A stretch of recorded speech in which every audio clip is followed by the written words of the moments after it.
What's up? What's up? What's up? What's up? What's up? What's up? What's up? What's up? What is up? How are y'all doing today? It is Friday, finally. And y'all know what that means. That means we about to have us a good old time tonight. Oh, we have so much.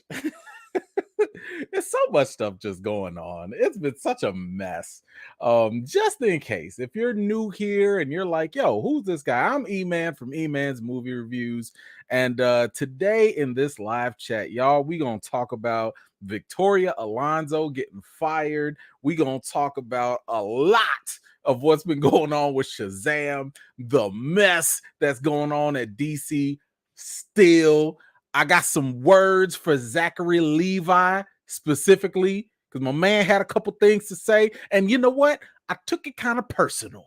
Okay. I took it a little personal. So I got some things that I got to talk about specifically to Brother Levi.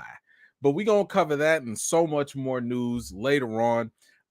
Just a quick little housekeeping note. I also want to let you guys know y'all need to subscribe. Okay, because all these fun people that are chatting it up and doing all that part of the E-Fam, the E-Squad, all of that, they subscribe to the channel. Okay, because moving forward, we ain't playing no more games. All right, I know a lot of people been watching, and I love your eyeballs. I love it, but I need y'all to subscribe. It helps this channel so much because a lot of people watch and they don't subscribe. And I understand because I do the same thing. So I am humbly asking, this is probably the only thing I really ask y'all for. If you enjoy the content, please go ahead and actually subscribe to the channel and, go get a friend. You know what I'm saying? If you got like 964 friends, that'd be great. We can cross that 100K mark and really be out in these streets with a whole silver plaque. That'd be amazing. But no, for real, I would love it if you guys could also subscribe if you haven't already. Because moving forward, if you do want to join these chats and all that, you got to be a subscriber. So let's see. I think I got that. We got the news that we're gonna jump into. I think that's mostly everything. Now we got to do what we normally do and give some quick shout outs to those of y'all that are here with us tonight. Let's see who is here first. Come on through, my man John Robinson. What's going on, sir? Thank you so much for being here. Always appreciate you. It's another top vet, back-to-back top vets with Deborah Rodriguez. Hello. Thank you so much. I appreciate you. Yes, Deborah. Jonathan Majors will be in a new movie. I believe it's supposed to come out in December. He's going to be playing, shocker, a bodybuilder. Now, let me tell you this, though. Be careful. I know some of y'all gonna need some Gatorade before you go watch this, and probably after too. This movie ain't for everybody, from what I'm hearing, at least. I have not seen it yet. But the fact that they're dropping this movie so close to award season means that it's probably not like a big blockbuster type of thing. So again, you might think you go in for one thing, but it might not be what you expect, so just be careful. That's all I'm saying, because everyone that I've heard that has seen the movie's called Magazine Dreams. It sounds like Majors goes through his character anyway, does some extreme stuff, goes through some extreme stuff. I don't exactly know what it is, but a lot of people have been like, yo, this is disturbing. So again, you might go in for this, but you might come out with that. And just be careful. That's all. Just be careful. But thank you so much for being here. I appreciate you. Bost, what is going on? Thank you so much for being here. Always a pleasure. Thank you so much. We got my man Didier's here. What is going on, sir? Thank you so much for being here again. Another top vet in the building. Come through. We got 60 plus reviews. How you doing? Always a pleasure as well. And of course, come on now, Ms. Harper in the building. Thank you so much for being here. Hopefully you're getting your work done and getting your views in tonight. I appreciate you for being here. Treese, what is up? How are you? Rachel, how are you doing? Good to see you. Pamela, hello. The homie Rhonda is here. Thank you so much. I appreciate you. Marcellus, what is going on? Glad to see you. Thank you for being here. I appreciate you. Come through. We got another vet in the building with Zia Latrice. Thank you for being here, ma'am. I appreciate you. Kimmy J is here as well. Always a pleasure. Who else we got? Jay Brown, what's going on? Good to see you. My man Treble Clef is here. What's up? What's up? We got my man Derek Gaines is here. How you doing, man? Good to see you.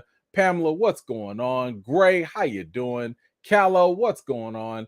Let's go. We got my man Minister Crush here. What's going on, man? Let's see. Nelson V, my man, is back.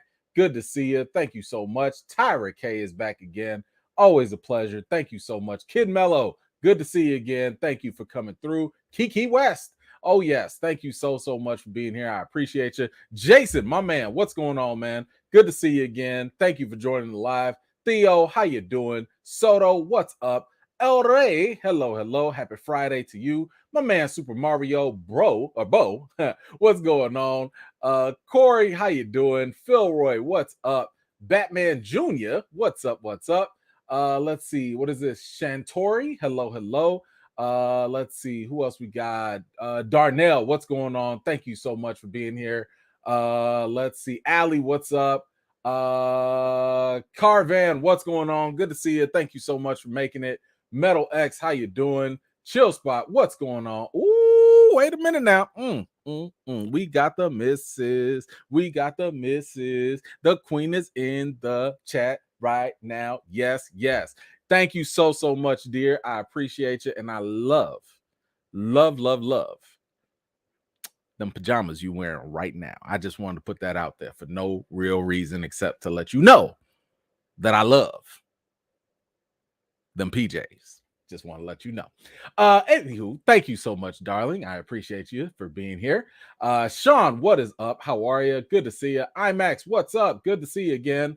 Travis, my man, what's going on? Thank you for being here. Oh, wait. Oh, snaps. It's He Knows Everything. What is going on? Thank you so much. I appreciate you. Don't you worry. We about to get all up in all of that. Trust me. Ooh, I got so much to say with all of that. We in there. Shazam! What's up? How are you? Good to see you. Deshaun, hello. Good to see you. Oh, you're doing the replay gang? All good. Shout out to the replay gang. Appreciate y'all when y'all come through whenever you got the time. Always a pleasure. Thank you so much. Jagger, what is up? Thank you so much. Appreciate you as well. 72 Paths, I see you. Shantori. Oh, wait, we got you already. I'm sorry. I'm doubling up already. There we go. Mara Sharice. Hello, ma'am. Good to see you. Thank you for being here as well. Holding it down with the mod squad. Always a pleasure. T-Ville, I see you. Famous Jay. What's up? And let's see. I think I got to hurry up. Shout out to everybody that has made it out tonight. I really appreciate y'all for making it out. It is definitely always a humbling experience to have all of y'all here and hanging out with just little old me and the EFAM. So let's get into the nitty gritty of this news. Of course, like I said, the most of it is going to be about DC because they DC, for whatever reason, has allowed their laundry to just be out in these streets for the whole week. It couldn't be one day without one little piece of some drama happening. Oh, we about to get into it. Oh, we gonna get that. We gonna get that. All right. So first and foremost, let's get the bad news out the way first. We unfortunately this happened like right around the same time when we were talking about the brother Lance Reddick who passed away. Who, by the way, he was also in John Wick 4. If you get a chance, I just posted my spoiler-free review. You can go visit my channel and go check out my review for John Wick 4. And my goodness, like just hearing about Lance Reddick passing away, it makes that movie. I mean, when you watch it, you'll see, but like just the movie's gonna hit a little different, just because of that. But right around when this news came out, I forgot to post this, and I wanted to just kind of get this out there as well. For Sam Neill, for those of y'all that might have forgotten, or maybe you don't know, Sam Neill, you'll probably remember him from the Jurassic Park movies. Apparently, he is being treated for stage 3 blood cancer right now. And, it was, he revealed this in an interview. He said that I can't pretend that last year hasn't had its dark moments, but those dark moments throw the light into sharp relief. and have made me grateful for every day and immensely grateful for all my friends. Just pleased to be alive. So I just wanted to, just real quick, throw out some well wishes, prayers, positive thoughts towards Sam Neill and his family, praying for a speedy recovery. Hopefully they can nix whatever stuff is going on. I mean, I'm not familiar with cancer except for the fact that I hate it. Like that's all I know. And it is a bane in our existence, I think, for real. But I will say that I love his positivity right now. I love the fact that he is staying positive. I think that is always critical when you have these type of moments, because life is precious, and you have to appreciate what you can while we can, because you never know. You never know. So anyway, gonna send out some positive vibes for my man Sam Neill. And hopefully he gets well very, very soon. Let's see. We also have I'm gonna try and go through these quick so we can get to the DC stuff. Let's see. We got a new movie coming, and this is going to be coming from Jordan Peele.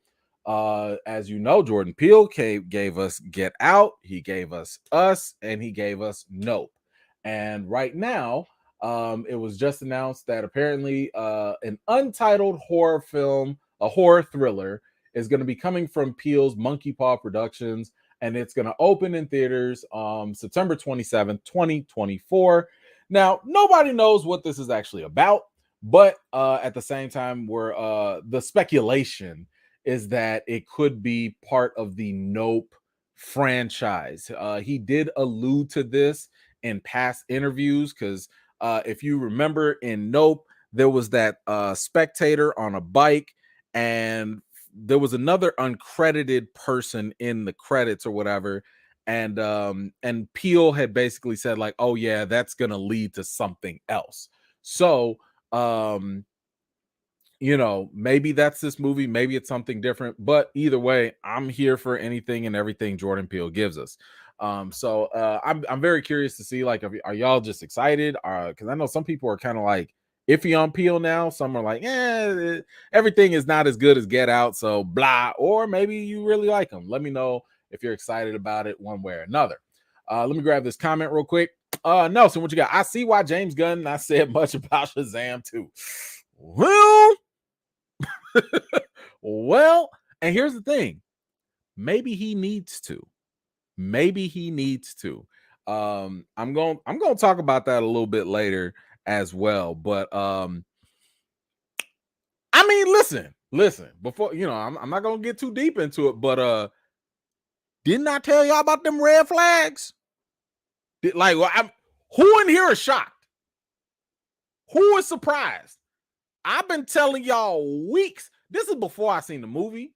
And I'm not biased because I'm a person that loved the first movie. I think I gave the first movie like an 8 out of 10. Like, I really enjoyed it. So it's not like I got any axe to grind, but y'all shocked? Y'all shocked? I told y'all all the red flags. Anywho, we'll get to that. We will get to that. We will get to all of that. All right, let's move on to the next topic. Okay, so we got the Jordan Peele. Oh, okay, let's do this one real quick then. Hello, you. Now, I don't know about y'all, but I love me some You on Netflix. I think that show is fantastic. Me and the wife watch it. And I think we sit there amazed at how Joe is a whole problem onto himself at that. I don't know if y'all have been watching the newest season up to season 4. Personally, I loved it. I love the fact that they broke it up in 2 halves. I love the fact that, the first half felt like something completely new and different. And then the second half brought it all the way back home. I'm not spoiling nothing, but I will say I loved the surprise that they included in the second half for the series overall. So it was a bumpy ride, but I think it finished very well. But with that said, I mean, listen, if you've been watching You, one criticism I have about it all the time is the last episode or the second to last episode, whatever, they always end in the most convenient way. You know, like they always end and tie things. I'm like, y'all could have stretched that out with one more episode. You know, it always be some super convenient type stuff where everything just happens to work out in a certain way. Again, I'm not gonna spoil it for those of y'all that haven't seen it yet.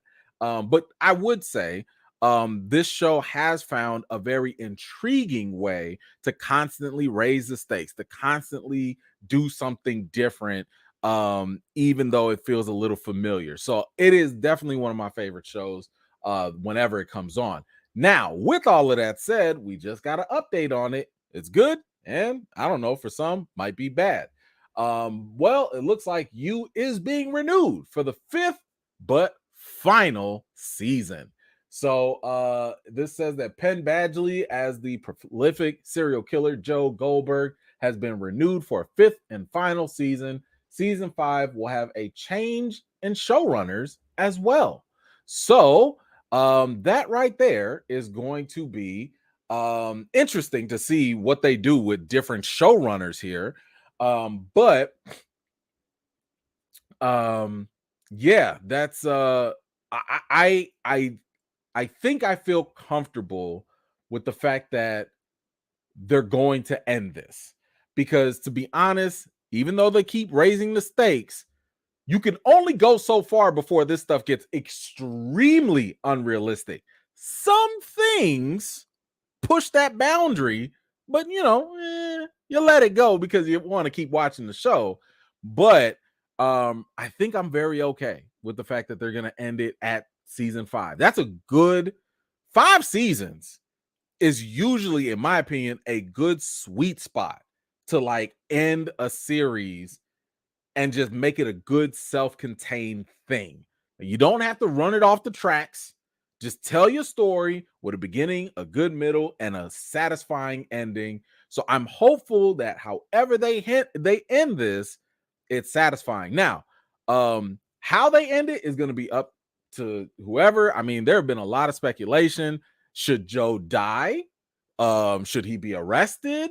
Should he go free? Should he just keep on stalking people? I don't know. So if you have watched You, without trying to spoil anything, I'm curious to know, how do y'all feel they should end the series? On what type of note? What do you think should happen to Joe? Again, we don't know where it's going to go towards the end, because if you see the end of 4, it's a whole new situation. I'll just say that. But what would you like? How would you like for them to end this last final season? Let me know in the comments below. I'm just very curious of what the people feel, because like I said, I think a good case could be made. You want to kill him? Well, if he dies, he dies, right? You want to put him in jail? Lock him up. You want to let him get away? Hey. Hey, I don't know. Like I'll give one thing. And again, I'm not trying to spoil nothing.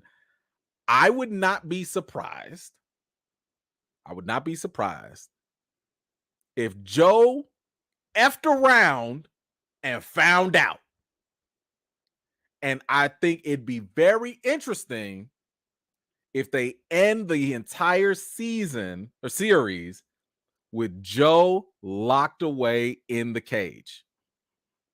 If Joe is locked up and somebody throws away the key and they can't hear him or nothing, I could totally see that being the end for Joe. Who does it? How it happens? I don't know. Don't know. I'm just saying, Joe locked up in his own little prison. I think that would be poetic justice. I don't know. Anyway, y'all let me know what y'all think in the comments below. All right, let's see what we have. Treble Clef, what you say? Joe needs to be locked up in Arkham. Well, so why?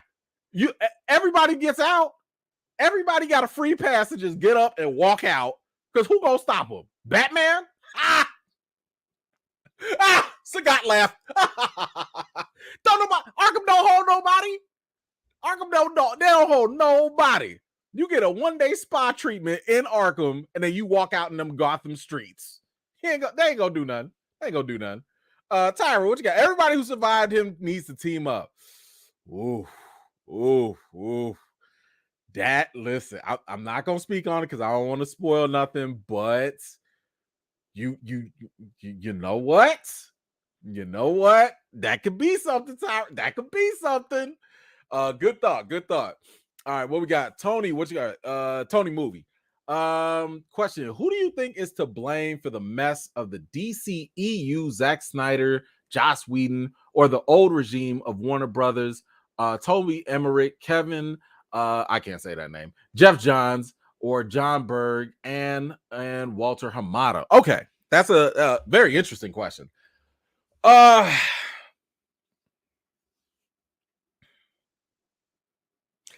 am of the opinion that to this day, I know you're asking about a very specific time frame, but I'm just going to say to this day, to this very day, everybody is to blame in the WB fiasco. Everybody. Every regime, every actor, every director, every producer, everybody gets some blame. Everybody. Now, we can have a conversation about how much blame one person gets versus the other, whatever. My thing is, nobody's hands are clean. Okay. Now, again, I guess I'll try and do a quick rundown. And thank you again, by the way, for the contribution. I don't blame Zack Snyder for the terrible tragedy that happened to him that caused Joss Whedon to be brought in to finish Justice League. That's not on Zack Snyder, right? Obviously. I do blame Zack Snyder, and I've said this multiple times. I blame Zack Snyder for having such a narrow vision and a narrow, obscure, alternate version of the Justice League DC characters and story that was not ready for the general public. As I said this last week, Zack Snyder was never, in my opinion, the best person to do that specific story at that time. You have to have somebody give the general public who hadn't had a good Superman movie in a while and a good Batman and all of that outside of Nolan, you had to have somebody really start fresh and give something that the general public could adore and welcome. You had to have a feel-good Superman movie. You had to have a good Batman movie. You had to have all this little stuff connected, and then you had to have your Justice League movie, sell some toys, because I keep telling y'all, merchandise is key. You got to sell some toys, and once you get that whole thing out there, then you can go off and do your Injustice League version, alternate version of the Justice, of the superheroes, right? Zack Snyder was like, nah, let me go obscure my new super niche first.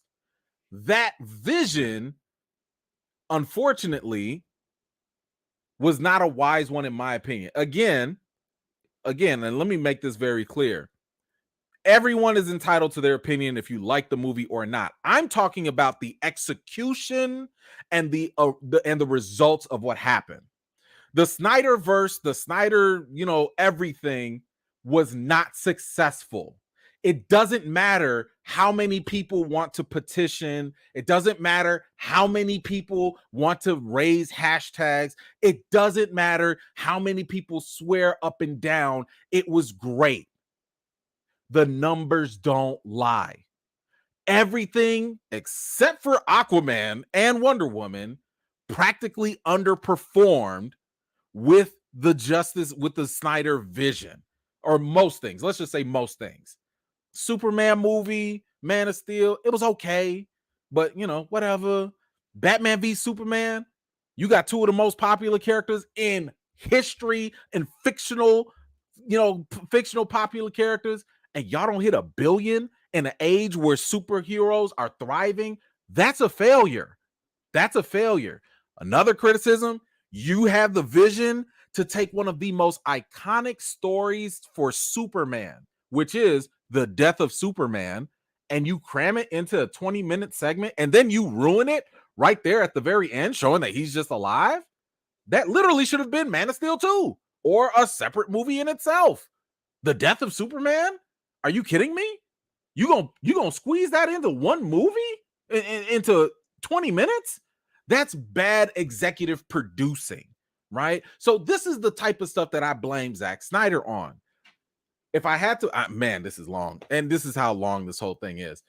I'll just say that everyone on a studio level is also to blame because they gave Zack Snyder the keys to the kingdom. They are the ones that didn't decide to wait for Zack Snyder to just have, I don't know, some peace, while he's mourning his daughter, to have more time to finish his stuff. They're the ones that decided to, interfere on the actual creative process. Like, no one has their hands clean in this. So you have all of these studio things happening. You have, of course, Ray Fisher. He's blasting everybody left and right, in terms of things that are covered up allegedly and all that.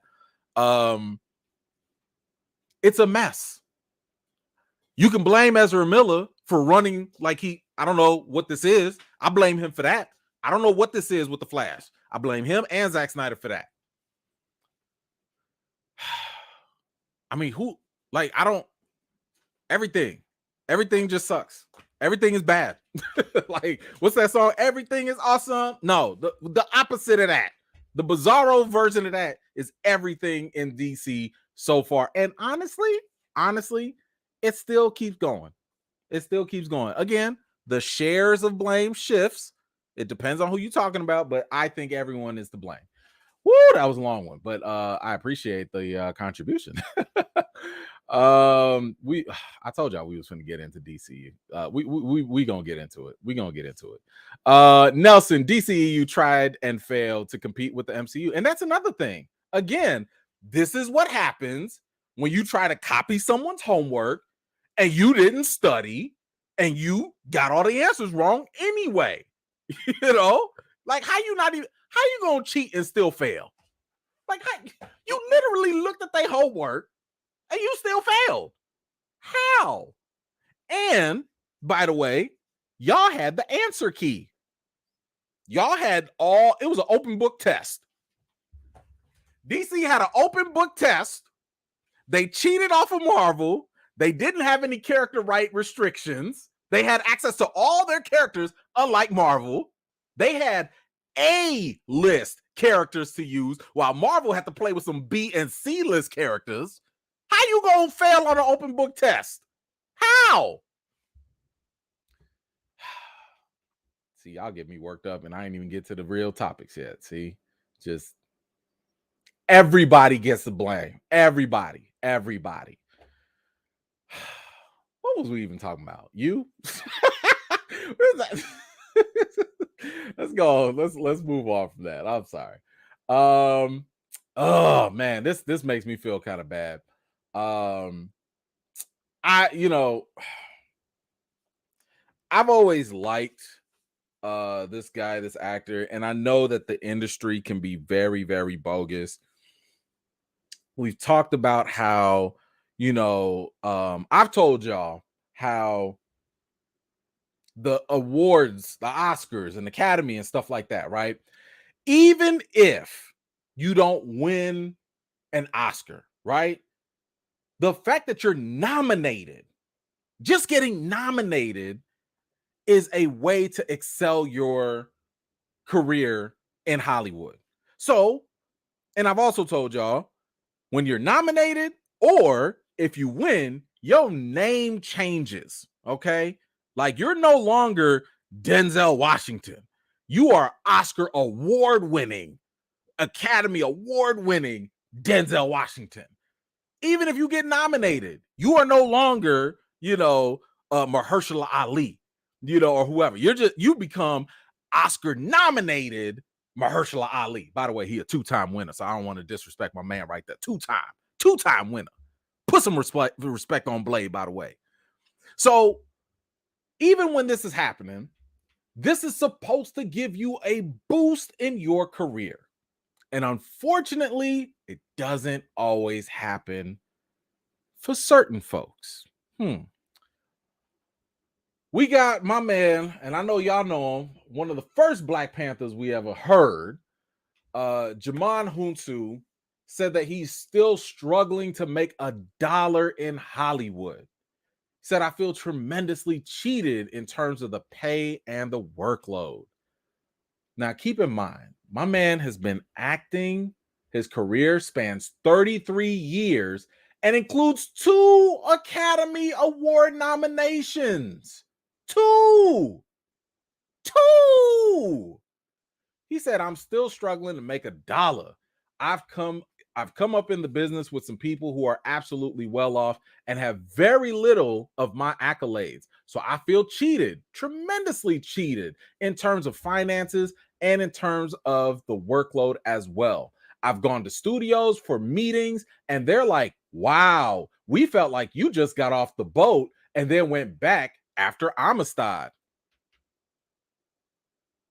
Really? Right off the boat?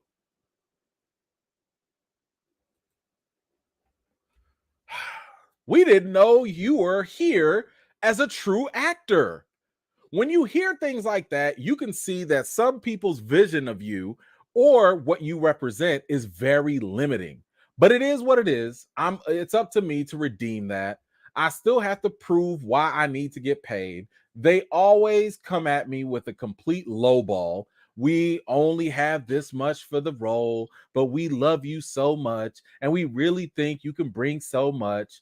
Film after film, it's a struggle. I have yet to meet the film that paid me fairly. I don't like none of this.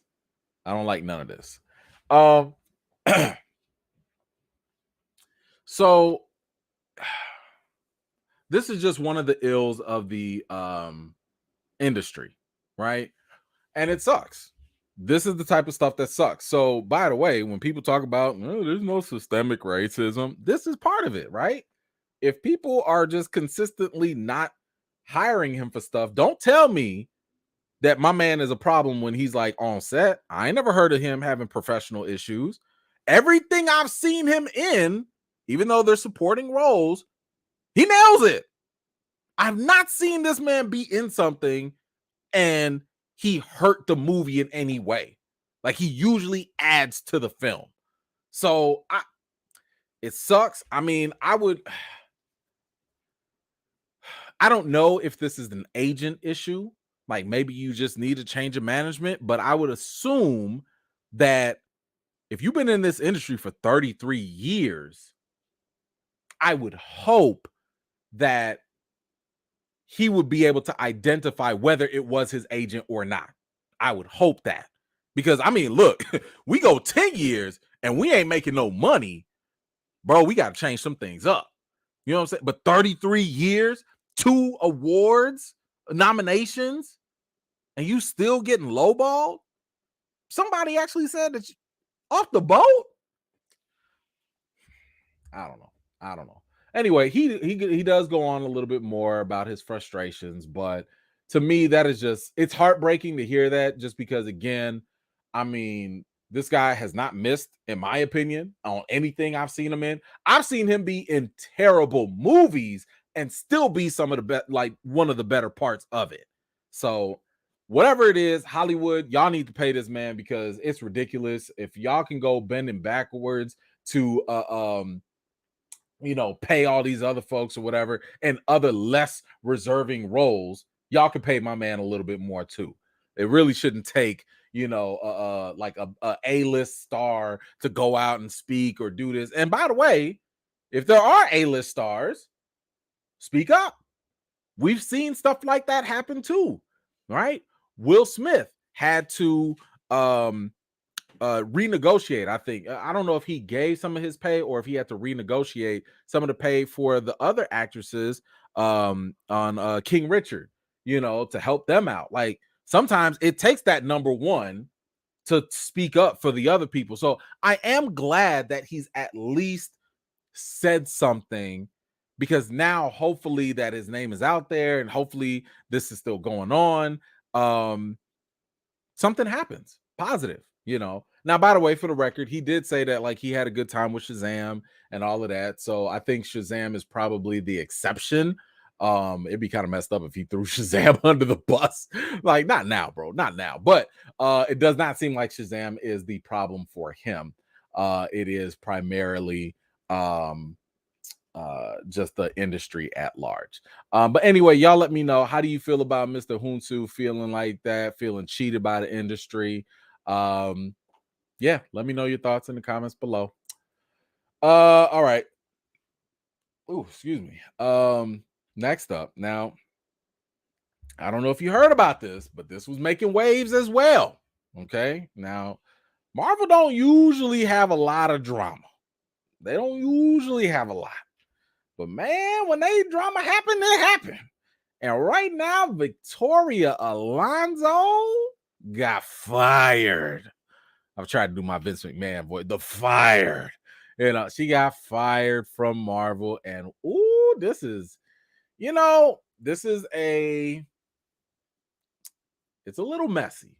It's a little messy of a situation, because Victoria has been what they call part of the Trinity of Marvel, right? It's Foggy, Esposito, and Alonzo. So let's kind of go through, like, luckily over the week, more details have come out. I will say a little bit of it sounds a little sus, but let's go through it and see what really went down. And, let's kind of go through this. It says the veteran Marvel Studios exec and producer of the nominated film Argentina in 1985 was stopped on the red carpet, posing for photographers assigned to capture top executives on Hollywood's big night. Now, I bring that up because that is going to be a big situation later on, but let's continue. 8 days later, she was fired as Marvel's president of physical production and post-production. So just so you know, she is the one that is in charge of, once Kevin Feige and whatever other executive producer and writer and director, once they come up with, this is what this movie's going to be, her job is to make sure all the after stuff happens. You need some visual effects, gotcha. You need some reshoots, gotcha. You need some more props, whatever, gotcha. Like, she does all the other stuff after all the creative stuff is already taken care of. Okay, that's her job. While the cause of Alonzo's termination is unclear, the sources said the decision was made by a consortium including Human Resources, HR, Disney's legal department, and multiple executives, including Disney Entertainment co-chairman Alan Bergman, to whom all of Marvel Studios reports. Alonzo's longtime boss and Marvel chief creative officer Kevin Feige felt mired in an impossible situation and ultimately did not intervene. One source added, Alonzo was blindsided. Another source added, woo. So I'll just say this, just based off of that, HR getting involved, that's already a red flag. That right there tells me that, especially when you're on these high-end, positions, because if you're going to get fired or let go, what's going to happen? I'll ask y'all this. We know what happened to the other Bob, right? Bob Chapek. Did we hear anything like this? Did we hear anything with Bob Chapek when, first of all, nobody liked him, right? We was all like, yo, get that man out of here. But when he got fired, did we hear anything about HR and the legal team getting involved? Oh, that sounds like some mess. If you got the legal team, what's the legal team got to show up there for? And then you get the other higher up boss. You get Kevin Feige's boss to come in. Ooh, Alonzo, what did you do? What did you do? What did you do? It says here that over 17 years, she has been a fixture under Chief Creative Officer Kevin Feige, standing beside his right hand and co-president Luis Esposito.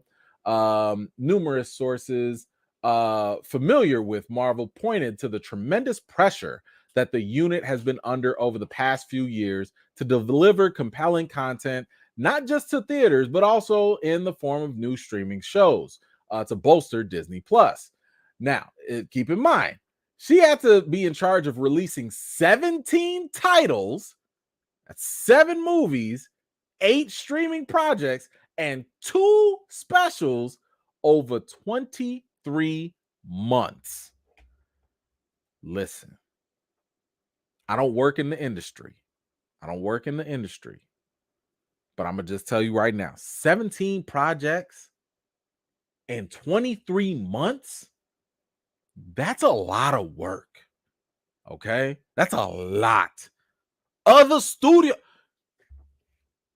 WB would go bankrupt because they'd lose their mind if they had to do that many projects in that time. Like, that's a lot. Okay, let's not forget, Disney was all over the place. Marvel was all over the place. Here's a Disney Plus show. Here's a movie. Here's drop this. And this was all during the pandemic now. Okay, because a lot of pressure during that time was, well, movie theaters are closed. We got to put stuff on Disney Plus and we got to get the people going. Either way, that's a hell of a lot of work for one person to do. Just saying. It says also, but it was Alonzo's job to get each of those titles through Marvel's gargantuan post-production process. And by the way, she did it. Now, here's the thing. Starting on Reddit, followed by a series of stories published across the internet, visual effects artists began to loudly complain about Marvel's demanding post-production schedules. Now, along with this, we also had another reporter that broke this as well. And he said here, so many VFX sources have told me Victoria Alonso was singularly responsible for Marvel's toxic work environment, a kingmaker who rewarded unquestioning fealty with an avalanche of work, but who also maintained the blacklist that kept FX pros wild-eyed with fear. Yikes. She held a crazy amount of power, bigfooting all major creative decisions on Marvel movies and shows. Kevin Feige and Alonzo personally approved every single shot, all the visual effects work, which is usually the job of a director or a showrunner, one tech told him. And he also goes on to say the main one that everyone's quite scared of is Victoria Alonso. If she likes you, you're going to get work and you're going to move up the industry. If you have pissed her off in any way, you're going to get frozen out. Yikes. Let me just say this.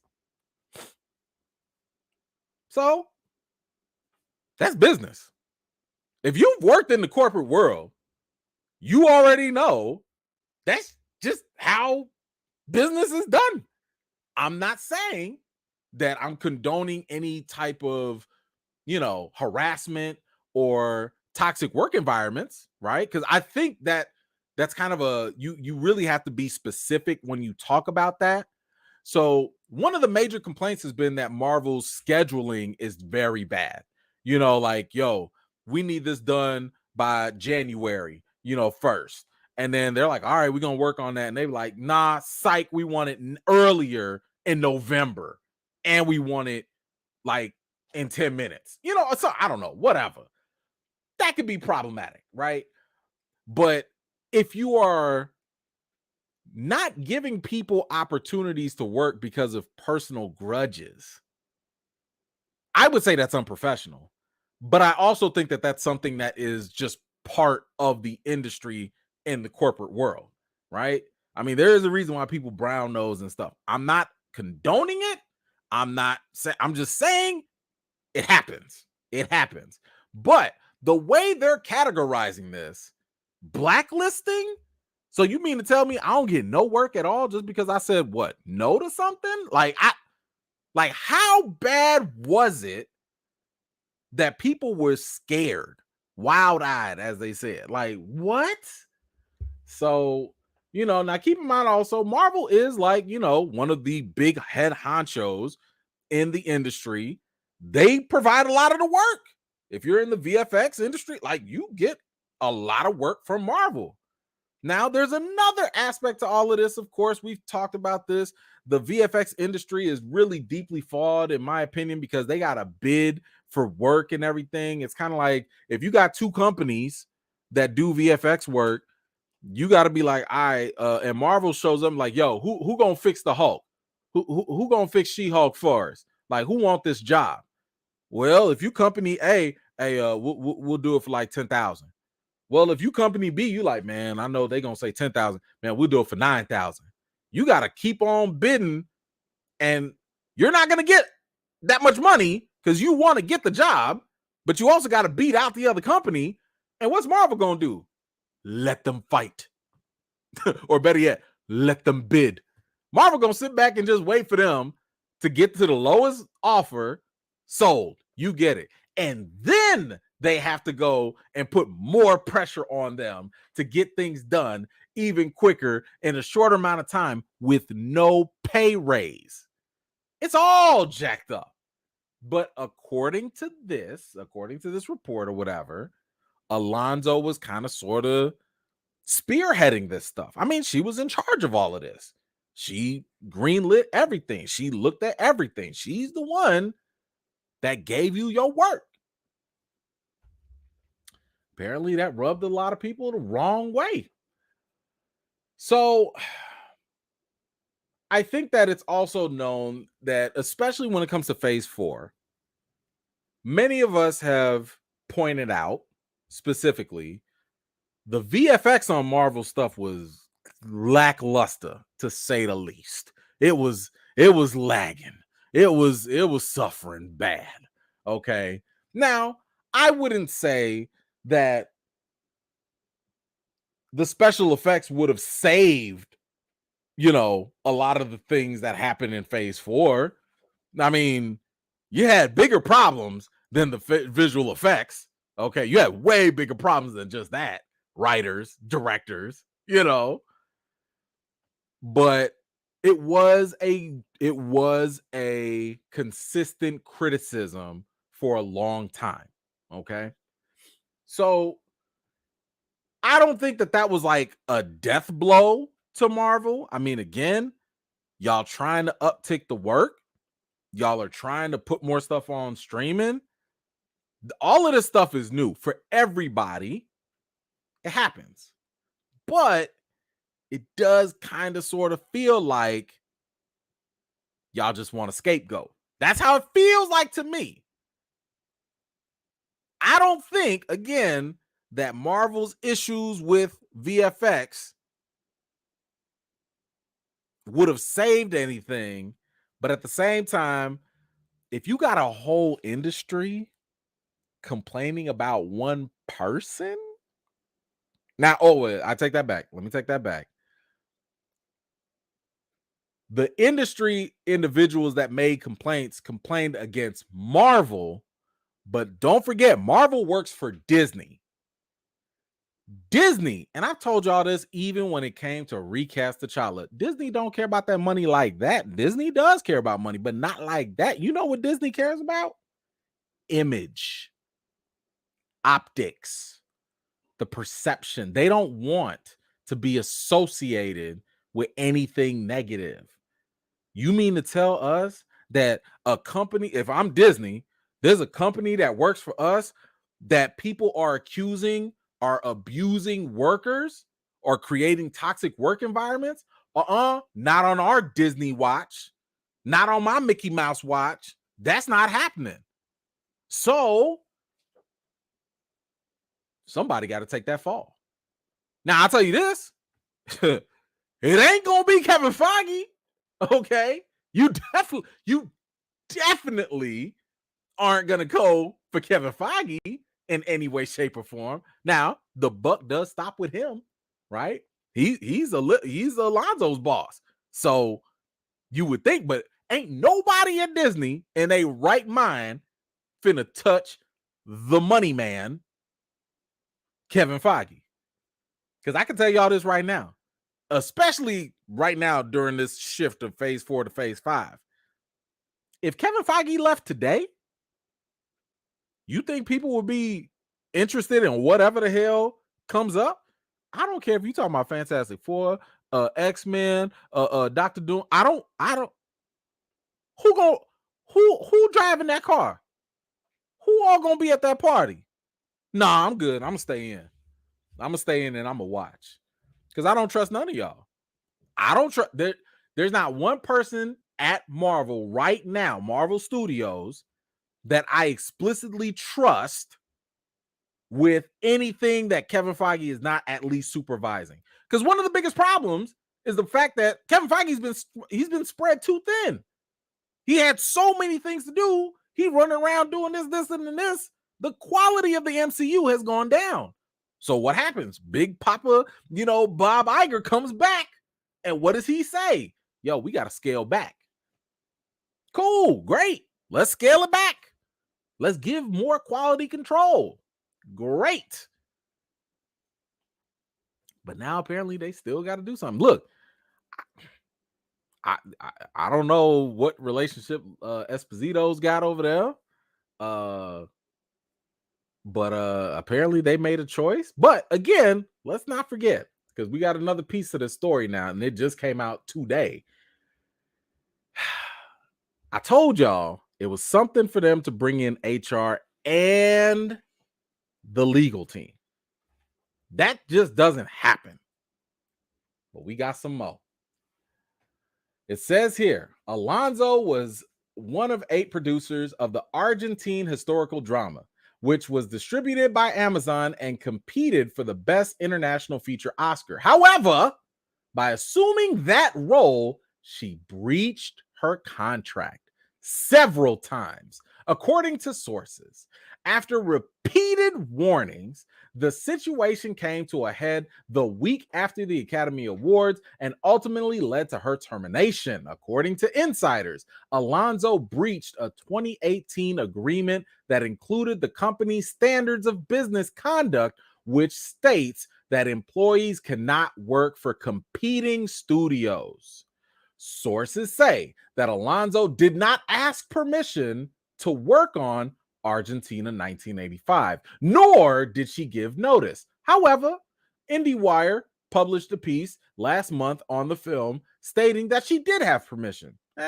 He said, she said. Okay. When Disney found out about the project and the violation, her longtime service and veteran status led the company to give her a dispensation on the condition that she not work on the movie further. She was also not to promote it or publicize it in any way. The situation of a top executive working on a movie outside company confines was deemed serious enough to involve the management audit team, and a new memo was signed. Woo-wee. Well. So I'm just going to say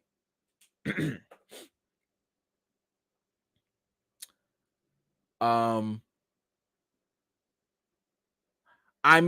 not going to be a conspiracy nut with any of this, but I've told y'all in the past, and I'm not making any accusations about anyone specifically or any outlets, but I've told y'all in the past, it's not above certain companies, maybe even studios, to give a story to publications to get the word out first.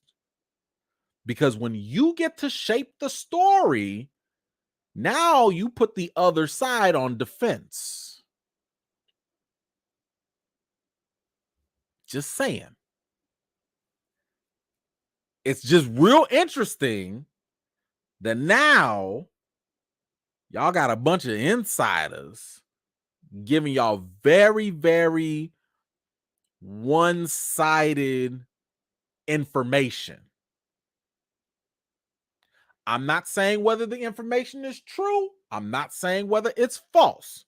I'm going to take what's reported for now, but I'm always going to take it with a grain of salt because, for one, I haven't heard from Alonzo yet. She has not commented. Her lawyers, her representative, nobody has commented yet. So this is only one side of the story for now. And that's the way I'm taking this. So when I sit here and think about like, ooh, it sounds like y'all needed a scapegoat. Listen, I've been in the corporate world before. I've been literally that's another story for another day. But I've literally been screwed by a certain popular company where they fired me and they lied the entire time to cover themselves, right? I'm not making any accusations about Disney or Marvel. I'm just saying it is not above a company to do certain actions to cover themselves from a PR perspective, especially for a company that values optics and perception. All right. So, according to them, and here I'll tell you a couple of the trigger words that kind of made me a little suspect. She'd been given repeated warnings. She'd been given a chance, because all that sounds like to me, you're saying that she was a bad employee. You're telling me that she was what's the word? Oh gosh, I forget. I don't want to say insubordinate, but maybe that is what they're trying to paint. But whenever you sit here and say, as a company, oh, we tried, we worked. Now, by the way, to be clear, because I don't want Marvel, nobody coming for me. Marvel has not said this. This is according to insiders. But if a company starts saying, we did all of this stuff, we tried so hard to help, but we couldn't do anything, so we had to fire them, I call sus. Okay? Whenever I hear that, whenever I hear stuff like that, because all it sounds like is you're trying to paint a person in a negative light to kind of sort of make it seem as though they were the problem. Do y'all remember? Y'all was here. Y'all remember the news that came out with ScarJo and Black Widow?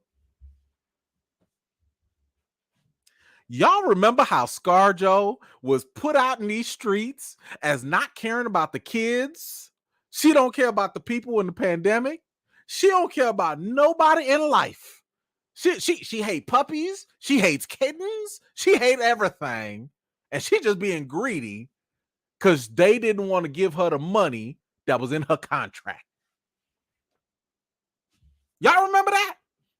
Y'all remember? If y'all don't remember, go back. I got videos on all that drama when Disney decided to put Black Widow on streaming and not pay ScarJo the money she was supposed to get had it gone to theaters. And when I tell you that PR hit was nasty. It was nasty. So forgive me for being a little suspicious, okay, and not just absorbing all of this when I hear certain employees that have been there for 17 years now all of a sudden they just this terrible employee and they don't care about warnings and they just after 17 years. Hold on, that was something else. Hold on. You mean to tell me let me get this one more time. Where is it? Right here. Peep this real quick. Alonzo's replacement was not immediately announced by Disney. Given her expansive portfolio of duties, it may take more than one person to fill her shoes. You mean to tell me somebody that's been at the company for 17 some odd years and doing the job of more than one person all of a sudden is just gone rogue? All of a sudden is just bad in some way, shape, or form? Maybe. Maybe not. I don't know. I'm just saying I got more questions, and I'd love to hear more on her side of the story. I'd love to hear more insiders share more information that maybe bring a little more balance to it. Maybe. Anywho, and let's not forget, I mean, you brought the legal team in here. That to me sounds as though y'all are preparing to be sued. That's what that sounds like to me. Because if it was a simple firing, if it was like, hey, you breached this, you jacked up that, you showed up to work late, you fired. What you need the legal team for? So y'all it sounds like y'all ready to go to court. Because it sounds like there's going to be a case put on y'all by Alonzo somewhere. So I don't think this is the end of this story. But man, oh man, Marvel. Woo-wee. Y'all messy out here in these streets. Bob Iger did not come back for this. Okay? My man did not come back for this. But anyway, what do y'all think about this entire Alonzo firing fiasco? Do y'all think that there's something else going on? Maybe the VFX writers were right, or artists were right. Maybe she was out here doing toxic environments, and maybe I don't know. Sometimes when you work at a place for a long time, I don't know. Sometimes you get comfortable and you don't try to change. I don't know. But I am curious to hear what you guys think. So let me know your thoughts in the comments down below. Whoo! Messy. Man.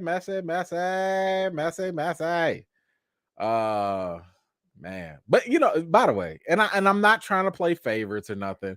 I just find it real funny because I've told y'all too, Marvel is definitely not perfect.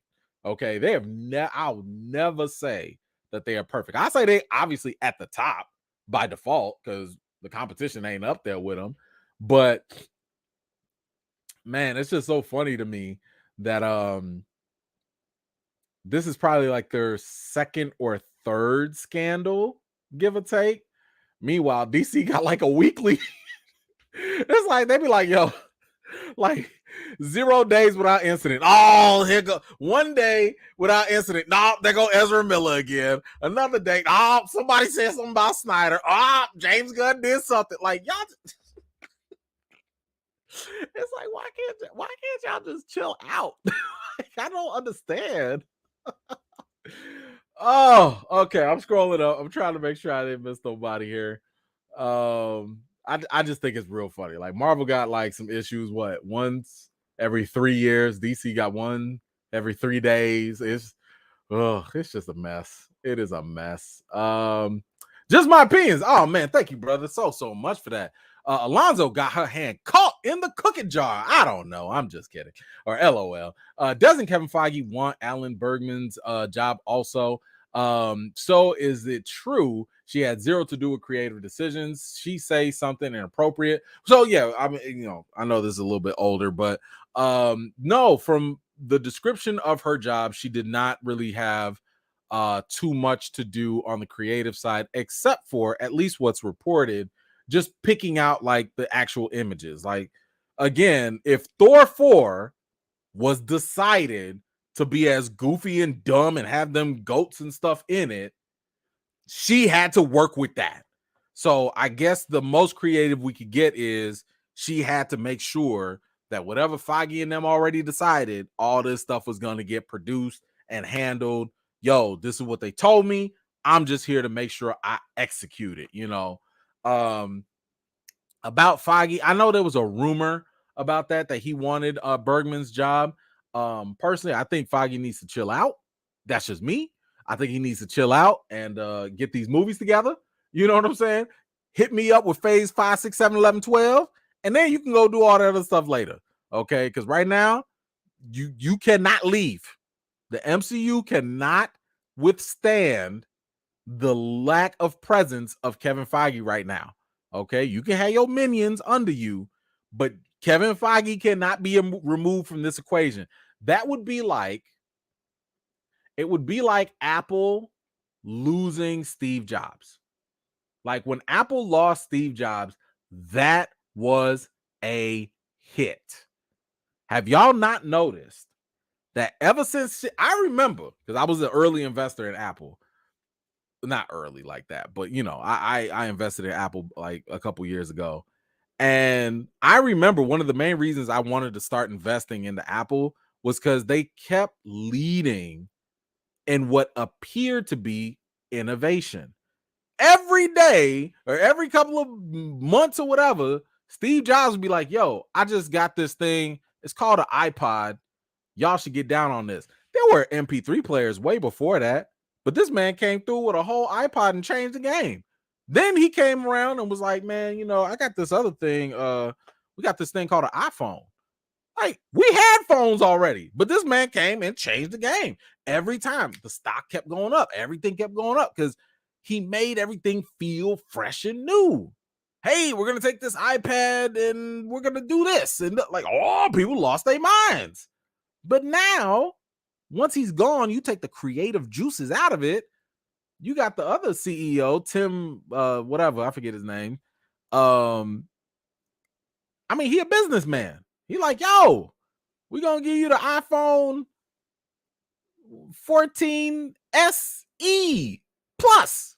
We're just going to give you the upgrades and charge you for it. Like it's not, it lost its flavor. So anyway, I say all of that because I do believe that Kevin Feige shouldn't go for Bergman's job. Because if he does, it's gonna the MCU is going to feel less unique and feel more like every other studio over time. I guarantee that. I guarantee it. Because he can't. There's only so much Kevin Feige can teach other people, right?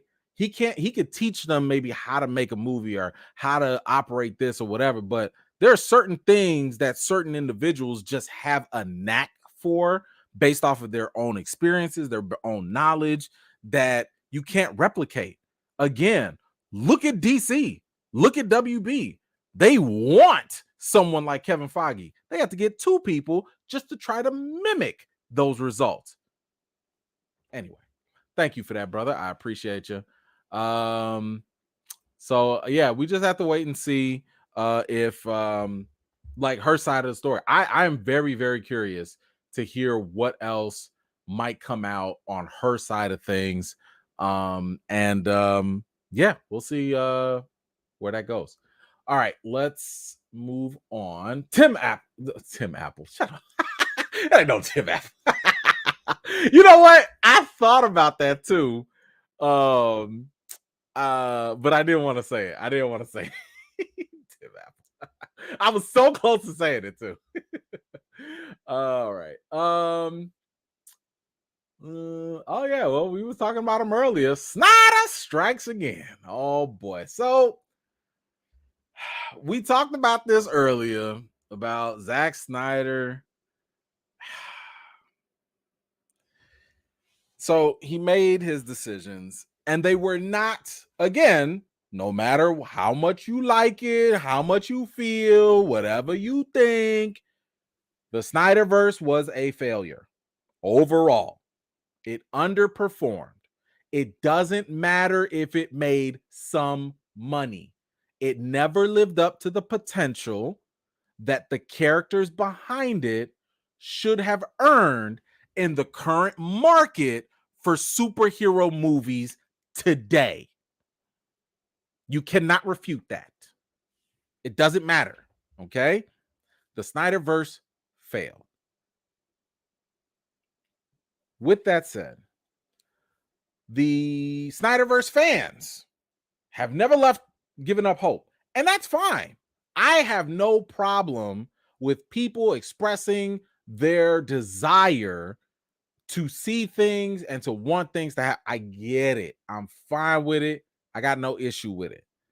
Now, I have said, y'all need to start putting y'all money where your hashtags are, right? Because I still don't understand when a Zack Snyder anything related thing happens.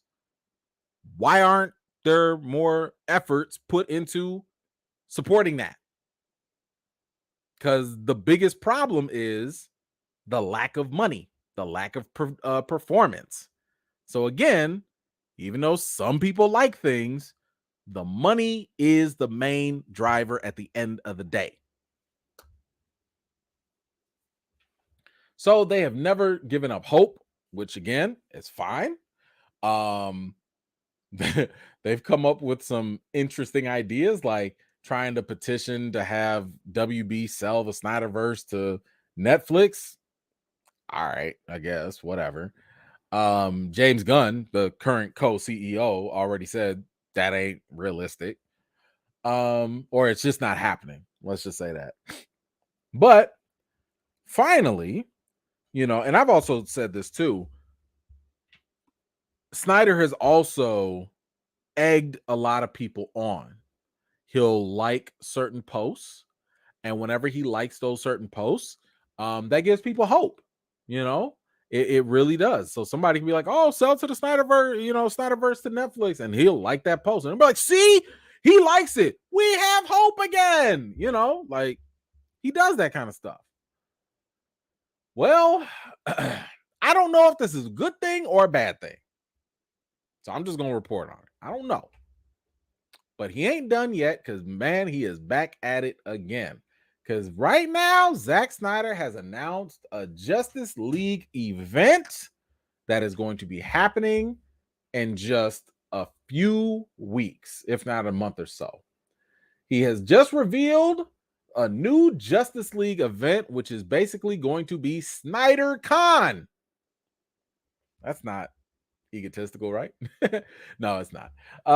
Zack Snyder shared new details about the upcoming SnyderCon event, which will take place in Pasadena, California from April 28th to April 30th. Tickets will go on sale today. By the way, tickets have already sold out, so reportedly. Screenings of Snyder's Man of Steel, Batman v Superman, Dawn of Justice will take place at the Art Center in Pasadena during those dates. After each screening, there will be a panel with special mystery guests, and there will be posters and t-shirts for the movies available at the event. One of the shirts will be designed by renowned DC comic artist Jim Lee. Snyder has previously teased how he and Lee have discussed the possibility of continuing the Snyderverse in comic book form. Now, before I continue, I fully support that. I fully support that. Because I've said, even though it is not the most realistic dream to see the Snyderverse continued on the big screen or anything like that, like nobody's going to keep pumping money into something that doesn't give you fruitful returns. Again, let me make this clear. Just because a movie makes money doesn't make it a good investment and a return of profit. Let me give y'all a perfect example. When I went to the AFCA Awards, Ryan Coogler was up there, and he was talking about how his conversations with Nate Moore for the first time. And one of the things that he had said was like, like, what's the budget on this movie? Like, what do we do? And, Nate was like, oh, it's going to be like 100 million, 150, whatever it is. Right now, to you and me, regular old folks, if you say, I'm going to give you 150, $100 million, if I said, hey, we made a movie that made $400 million, that sounds like a good return, right? That's not how they think. So Ryan Coogler asked Nate, he was like, yo, how much do we need to make in return for it to be, considered decent? And Nate Moore was like, I don't know, anywhere from like 650. That's what they projected. Now, of course, Black Panther went off to make $1.3 billion, but $100 million budget with about 150, give or take, or whatever. They were looking for $600 million, if not more. You see how big that gap is? So again, just because Man of Steel made money, just because BVS made money, all that, it doesn't matter. It's still underperformed. All of those movies really should have made way more. Anywho, I have also said that because the financial success of the Snyderverse has consistently proven not to resonate with general audiences, once again, you're not about to sell emo Batman or sad and depressed Superman to little kids in the stores or whatever. One of the best things that you could maybe do is continue the Snyderverse in an animated form. Now, there's still some money that needs to be made. That's still a lot of work, but animated DC movies, they tend to do very well. So doing something like the Snyderverse on the animated side, I'm like, why don't y'all put it somewhere for a niche audience that already likes niche content? Sounds like a perfect mix. However, my goodness, if all y'all gonna do is put it on a comic, that's even better. That's a lower investment, less time. Finish the vision, finish whatever story in a comic book, and then shut up. Everybody better be happy. So I really hope that this happens. I really hope that the Snyderverse continues and concludes in comic book form. I hope every Snyder fan out there gets that comic, reads through it, buys another comic, has it laminated, hanging on their wall. I don't care. You're going to get your wish and leave it at that. Hopefully, we can close the book on that. Let's get back to what the Snyder Cons got. Then Snyder goes on and says, and then we're going to have a panel after the Man of Steel screening. I'm working on the panel for Man of Steel right now. We'll see who, and once I sort of get people, I'll hint at individuals with any luck. And then Batman v Superman, we're going to do the movie. Then we're going to do a signing. I'll sign some posters, and hopefully we can talk about the movie a little bit and a panel as well. And just so you know, the convention will be a charity event that will help raise money for the American Foundation for Suicide Prevention and the Autumn Snyder Tribute Fund, paying tribute to Snyder's late daughter. And that is why I have zero issue with this whole event. Because y'all already know I'm a sucker for these type of charity events and stuff like that. I love it when we could take something negative and turn it into a positive. And to have this whole convention be a means of raising awareness for suicide prevention, and as a tribute to his daughter. Listen, as a girl dad, you already know that hit me in the feels right there. So I totally respect and commend Zack Snyder for doing this. You're giving your fans what they want, and you're also making it for a good cause. I love it. So I'm really hoping that all of this stuff works out. I'm rooting for y'all. The Snyderverse fans, I'm rooting for y'all. Don't get it twisted now. Just because I'm not out there with a picket and I'm like, yeah, release a Snyder cut. Just because I ain't doing all that does not mean that I don't champion fans getting something that they desire, something positive. I'm cool with that. But I hope it just gives everybody peace. I hope you raise that money for the charity. I hope the fans are at peace and they can conclude and close the book on the Snyderverse everything. And I hope this allows Zack Snyder to move on to bigger and better things, because right now he's currently developing an entire cinematic universe for Rebel Moon for Netflix, which they just said might even have a video game that they're going to do. So I hope we get some closure with all of this and everybody could just move on, because, you know, that's healthy. But anyway, we'll see. You know, next thing you know, somebody's going to be like, man, I read this comic. It's so great. You know what they should do?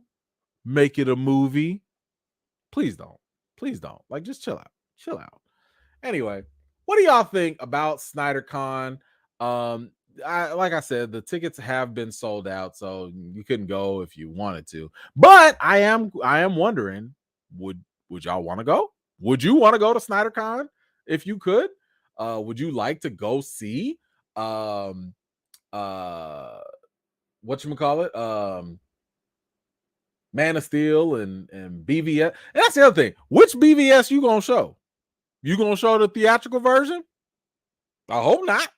I hope you at least show the extended cut, because the extended one was at least better.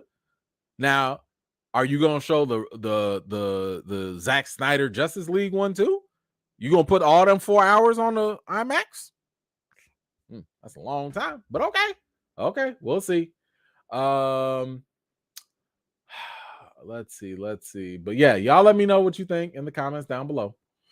I'm just scrolling up, seeing if I missed anything. Okay, all right, let me scroll down. Man, we are doing great on time. This is wonderful. I gotta do less than 30 topics more often.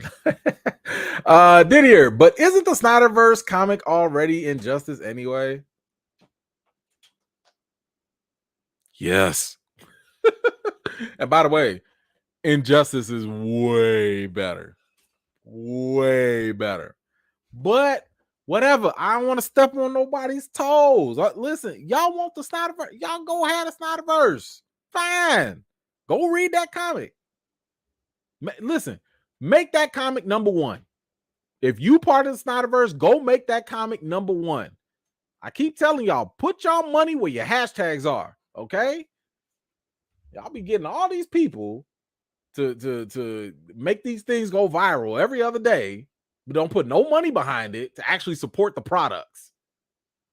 All right, what else we got? Well, let's get on to the big topics tonight, since we're not gonna get off DC now.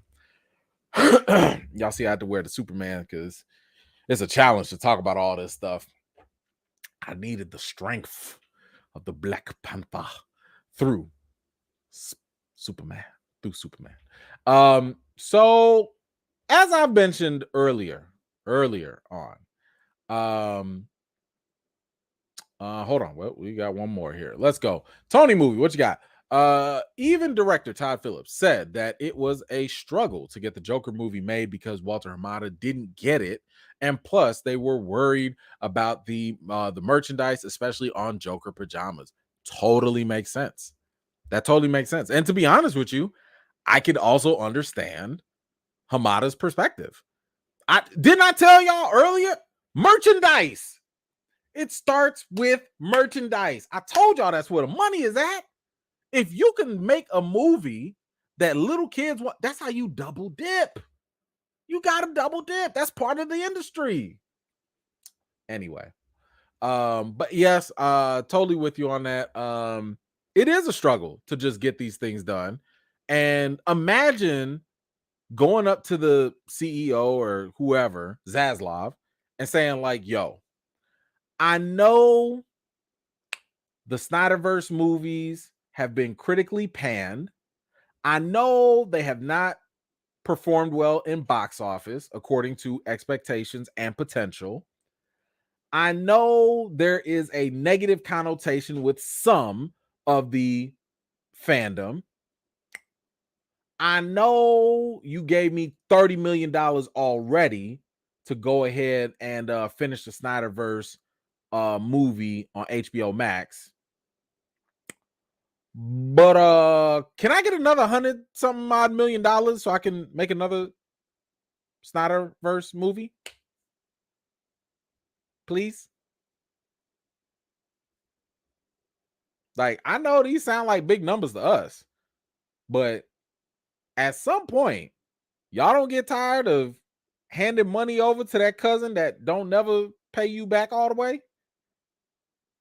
You gave them $10, they give you $5 back, but then they ask for 20 more.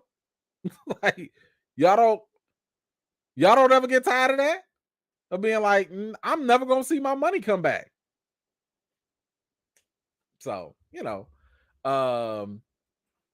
is a struggle, but some people don't care about the actual business side of things. So anyway, like I was saying, thank you for that. Appreciate you so much. I told y'all early on about the red flags for Shazam. I told y'all about my review with it, right? I told y'all I loved the first Shazam. I really, really loved it. I had a good time with it. The humor was on point. The tone was great. I love Zachary Levi as Shazam. Everything worked for me in that. And then I told y'all I wasn't feeling this second Shazam. The second version of Shazam, the Fury of the Gods, felt cookie cutter. It was predictable, and it was a little too goofy for me. For me, I don't like the goofy slapstick stuff. Not like that. So I didn't really care for it. And that's just my opinion, Now, there are other people that have gone and watched the movie and they enjoyed it. And that's fine. That happens. So even with all of that said, you still had the looming question of what's going to happen with Shazam's future. And Zachary Levi has said this. We talked about this last week where he was like, well, Shazam's future is going to depend on the box office. And I shared with y'all that opening Thursday wasn't looking too hot, but that was just that Thursday. And that was last Friday. Now we got the weekend numbers. They ain't looking too hot. Because Shazam only made $30 million on the opening weekend.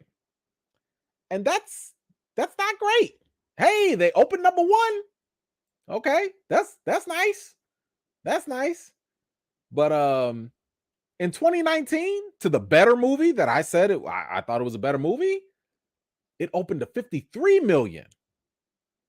It opened to 53 million. So this is almost less than half. It's a little bit over half, but that's not a good look for a sequel. Even if whenever you have like a blockbuster movie or whenever you have a movie that let's just say is good, the opening weekend is usually going to be really good for the sequel because what happens? A lot of people are like, yo, I loved what you did before.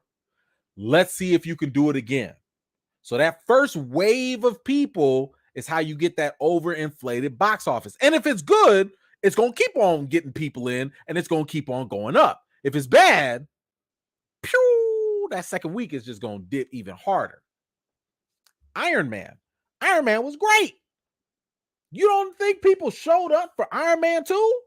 Iron Man 2 came out and made a whole bunch of money because people was like, yo, I love that first Iron Man. Do it again. They saw Iron Man 2 and they was like, what was that? What happened? So again, while nobody was expecting Shazam to blow things out of the water, I mean, again, Shazam is a C-list character. It's not a good look to come out and only have like 30 million. That's not a good look because what ends up happening is you have two factors working against you. One, numbers always go down, right? You always get that nice little high when the first movie comes out. And then if you have some word of mouth, what word of mouth does, it just decreases the incline, right? If you have no word of mouth, your movie gonna just go down. If you have some good word of mouth, it'll just take a longer time, but everything dips, right? Then you also have the other factor of when is this going to hit streaming?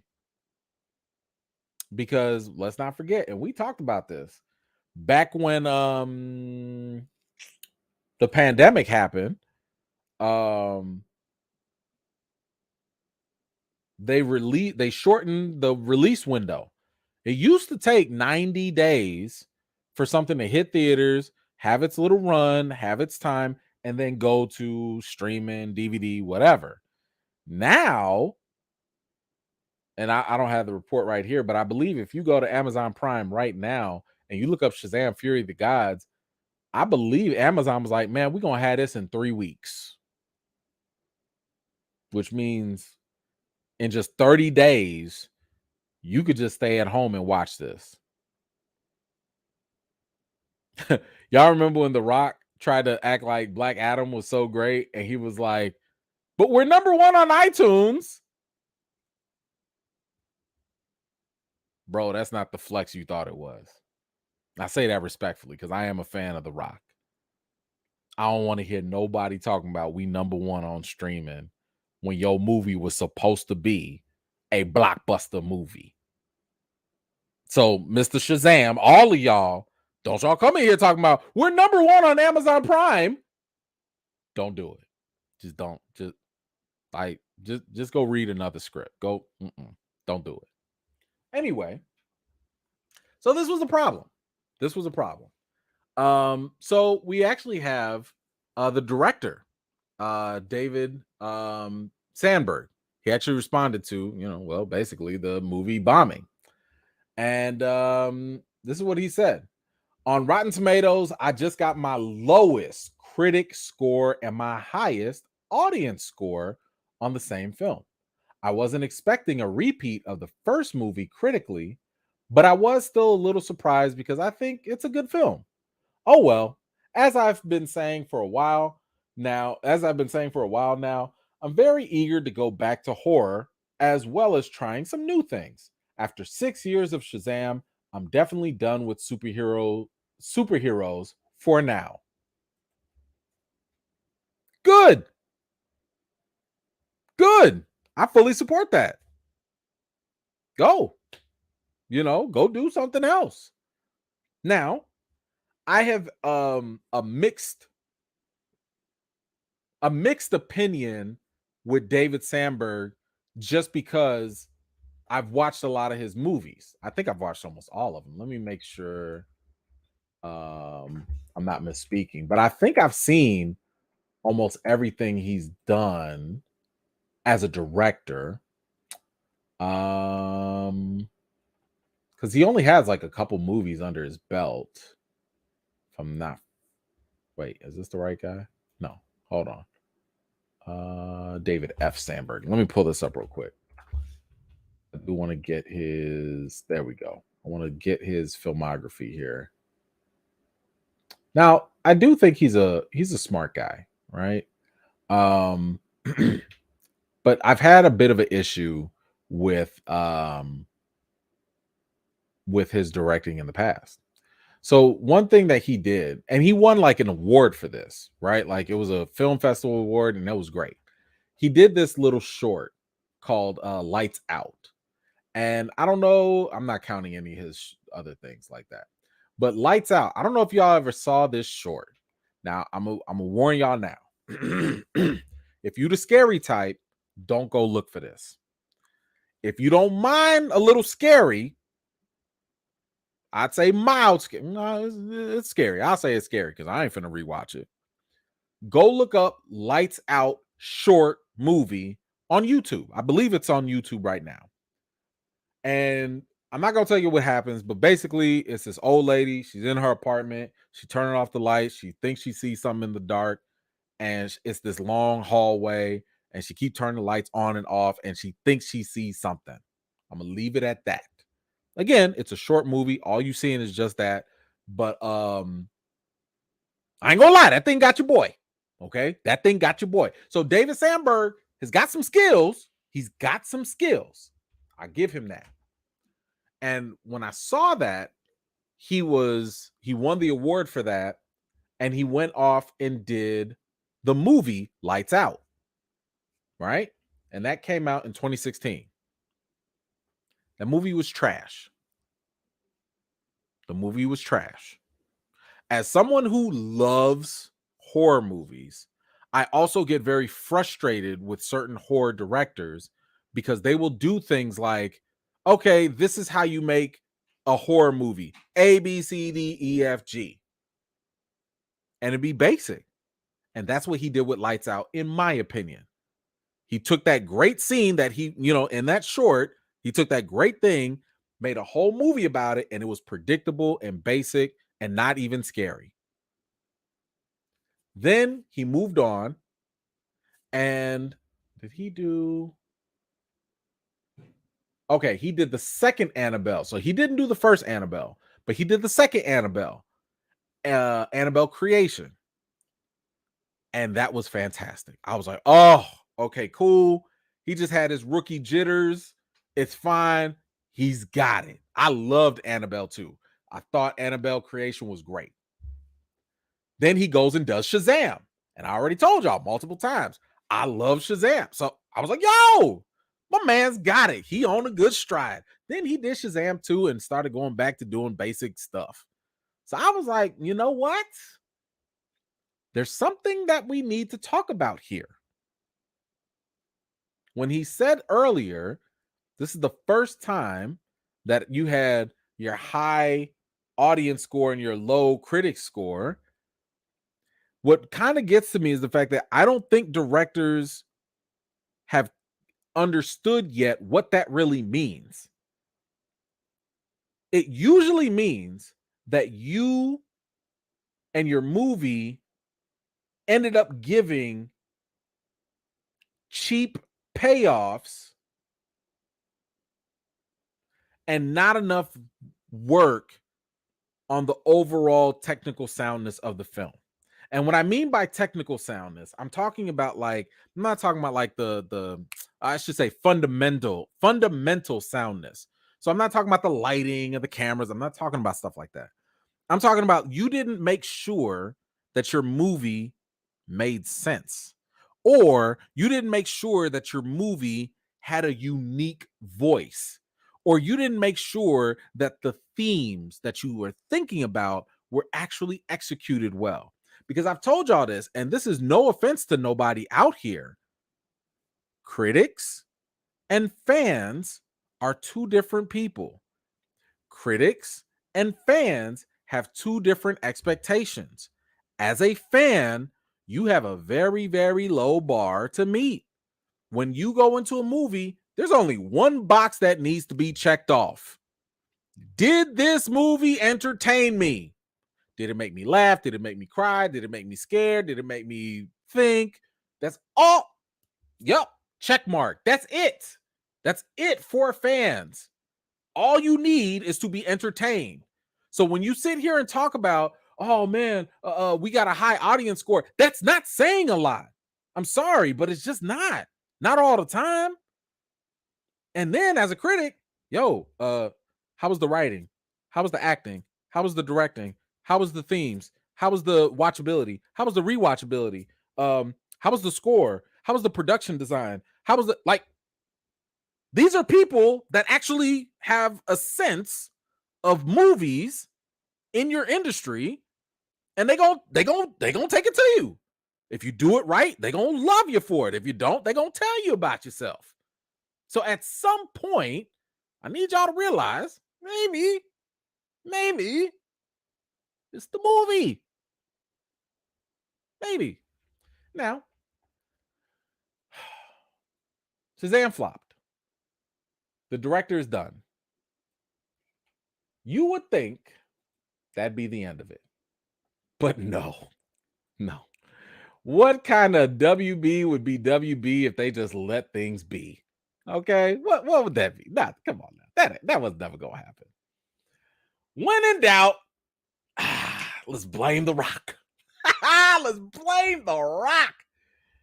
Oh man. Now, let me grab this comment real quick first, because before we jump into this. Didier, what you say? Why would I go to SnyderCon just to see a bunch of people asking what's your favorite comic book movie? Swarm.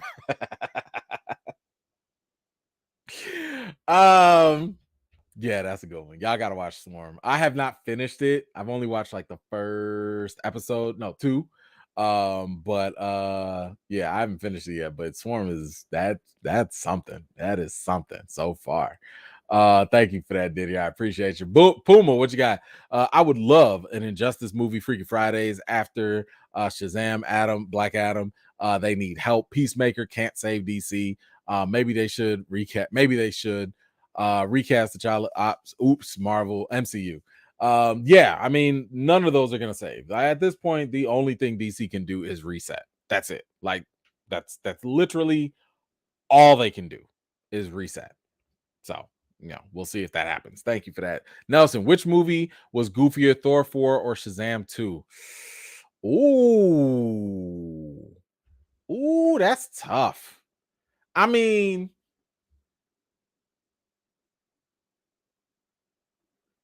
Screaming Goats, Skittle Unicorns.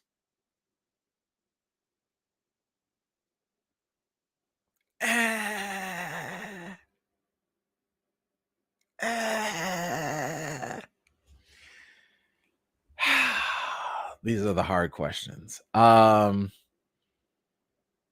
gonna go with Thor 4 only because it takes a special kind of dumb goofy to still be silly while somebody's dying of cancer. I don't find that funny. I don't find nothing like, to me that was a miss. So I'm gonna go with Thor 4. I'm curious to see what y'all think though. Maybe listen, I don't know. Maybe Skittle Unicorns, maybe that's it for y'all. I don't know, but Screaming Ghosts, cancer. I don't know. I think that was a miss for me. Anyway, speaking of misses, so The Rock and his ego have come up into question. Now, if you're new, just to kind of give you a quick summation, The Rock and his production team have actually been in charge of the Shazam franchise, right? $7 production. So The Rock's production company and Peter Safran, before he became co-CEO with James Gunn, Peter Safran was also the producer for Shazam. Okay, so it's $7 production, it's Shazam. Okay, The Rock for a very long time has always wanted to play Black Adam. That's been his dream for 15 years, right? And basically, the Shazam franchise was a way for that to finally happen. That was great.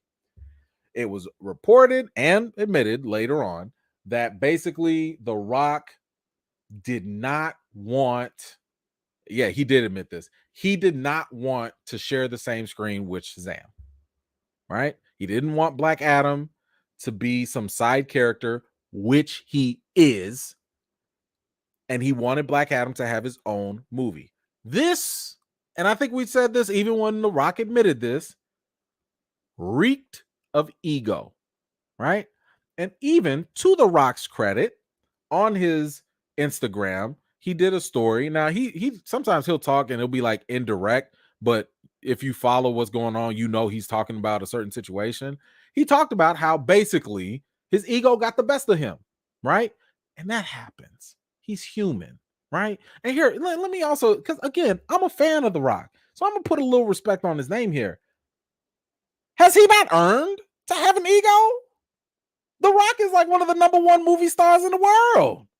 So it makes sense that if he walks into a room, he's like, yo, y'all need me more than I need you. So I understand why he would have an ego, right? I get it. My man has earned it. He's literally become one of the highest paid actors in Hollywood. He'll take garbage looking movies, still make money on them. He's usually a good investment for Hollywood. So I get it. I totally get it. And here's another thing. This ain't the first time an actor that was number one high on the charts let their ego get the best of them. Have y'all seen The Mummy with Tom Cruise? obviously Tom Cruise was the draw, but when you watch that movie, that felt like a Tom Cruise movie than it did a Mummy movie. And what happened? The movie flopped. It didn't do good. So this stuff happens. And apparently we have a anonymous, how convenient, an anonymous Hollywood executive who actually backs this claim about The Rock, Dwayne Johnson's ego, and that was the failure. That was one of the reasons that Black Adam failed. Now, this comes per the Wrap, says the executive pointed out Johnson's perceived need to be the center of attention in his films as the bigger hamper of Black Adam's potential. Additionally, the high-ranking executive claimed Johnson too often makes himself the selling point of movies, which hurt their drawing power. Dwayne tries to sell himself as bigger than the movie. The anonymous executive said he's one of the few people who always thinks he's the most important person in any situation. I bet you ain't gonna say that to his face, though. Anonymous Hollywood executive. You ain't gonna say that to his face, even if it might be true. But anyway, as I've said earlier, he can back it up, though. He has backed it up. There has been a time, like I said, where Rock would jump into certain movies that no one heard of, but people would go watch it because The Rock is in it. However, this was the time where The Rock played himself. This is when he overplayed his hand. So I don't blame him for looking at history and his track record and believing what has been proven before. You add The Rock to the Fast and Furious franchise, guess what happens? Literally every movie goes and makes more money.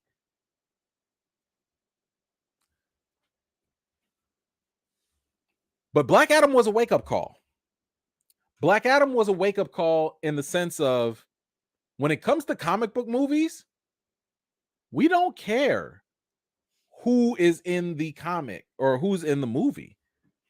You could have like some of the best actors, but if the writing sucks, if the direction is terrible, if the character is not acting in line with the source material, it's not going to work. You can be the greatest actor in the world, but if the movie sucks, the movie's going to flop. Jonathan Majors was not the problem. He wasn't even a headline, but he still couldn't save Ant-Man. When you go back and look at Iron Man, Robert Downey wasn't like an A-list star at that time, but because he humbled himself and he basically bodied that role, the role elevated him. It's a symbiotic relationship that has to happen. In the past, your Hollywood name stardom used to elevate and pick up everything else. That ain't the way it is no more. Yesterday's price ain't today's price when it comes to the box office. You can't just step in and think, because I'm The Rock, I'm going to make this C-list character relevant. Sorry, we don't even know who that is. Who is Black Adam? Well, in the comics, Black Adam was a secondary character to another C-list character named Shazam. So, it is actually true that the man had an ego. I think it was warranted, given his past. But life hit him fast. And so did that box office with the mediocre returns. But at least he was number one on iTunes. So that doesn't leave us with just that. It's not just the fact that he had this ego and not allowing Shazam to show up in Black Adam or vice versa. And I've told y'all before, the best thing that could have happened in the first Shazam movie, Black Adam should have came up or at least been hinted at the end and beat everybody up. And maybe even in the second movie, you could have him come in and mollywop the whole Shazam family. The director ended up saying, we didn't want to bring Black Adam in because the first villain in the first movie, he had all the Shazam powers, and we didn't want to do the mirror villain thing. First of all, so how many times has Hollywood just kept on doing that mirror villain thing over and over and over again? It don't stop them. Black Panther had a mirror villain. Iron Man 2 literally just had more Iron Man suits. Like, it's I understood that concern, but if your goal is to set up the Black Adam character, you have to do what comic book movies do and have him come in and be like, look, maybe we got the same powers, but maybe I use them better than you because I've been a more experienced fighter. I know how to do magic. That's how you counteract that. Yes, they might be the same, but maybe they're the same in a different way. I know that sounds weird, but I'm just saying you could have spiced that up. By the way, I just got that from the animated movie. Like, yeah, it's not even an open book test. You got the test from last year with the same questions, and it's still open book. Y'all could have just watched Black Adam versus Shazam and Superman. Y'all got all the answers already there.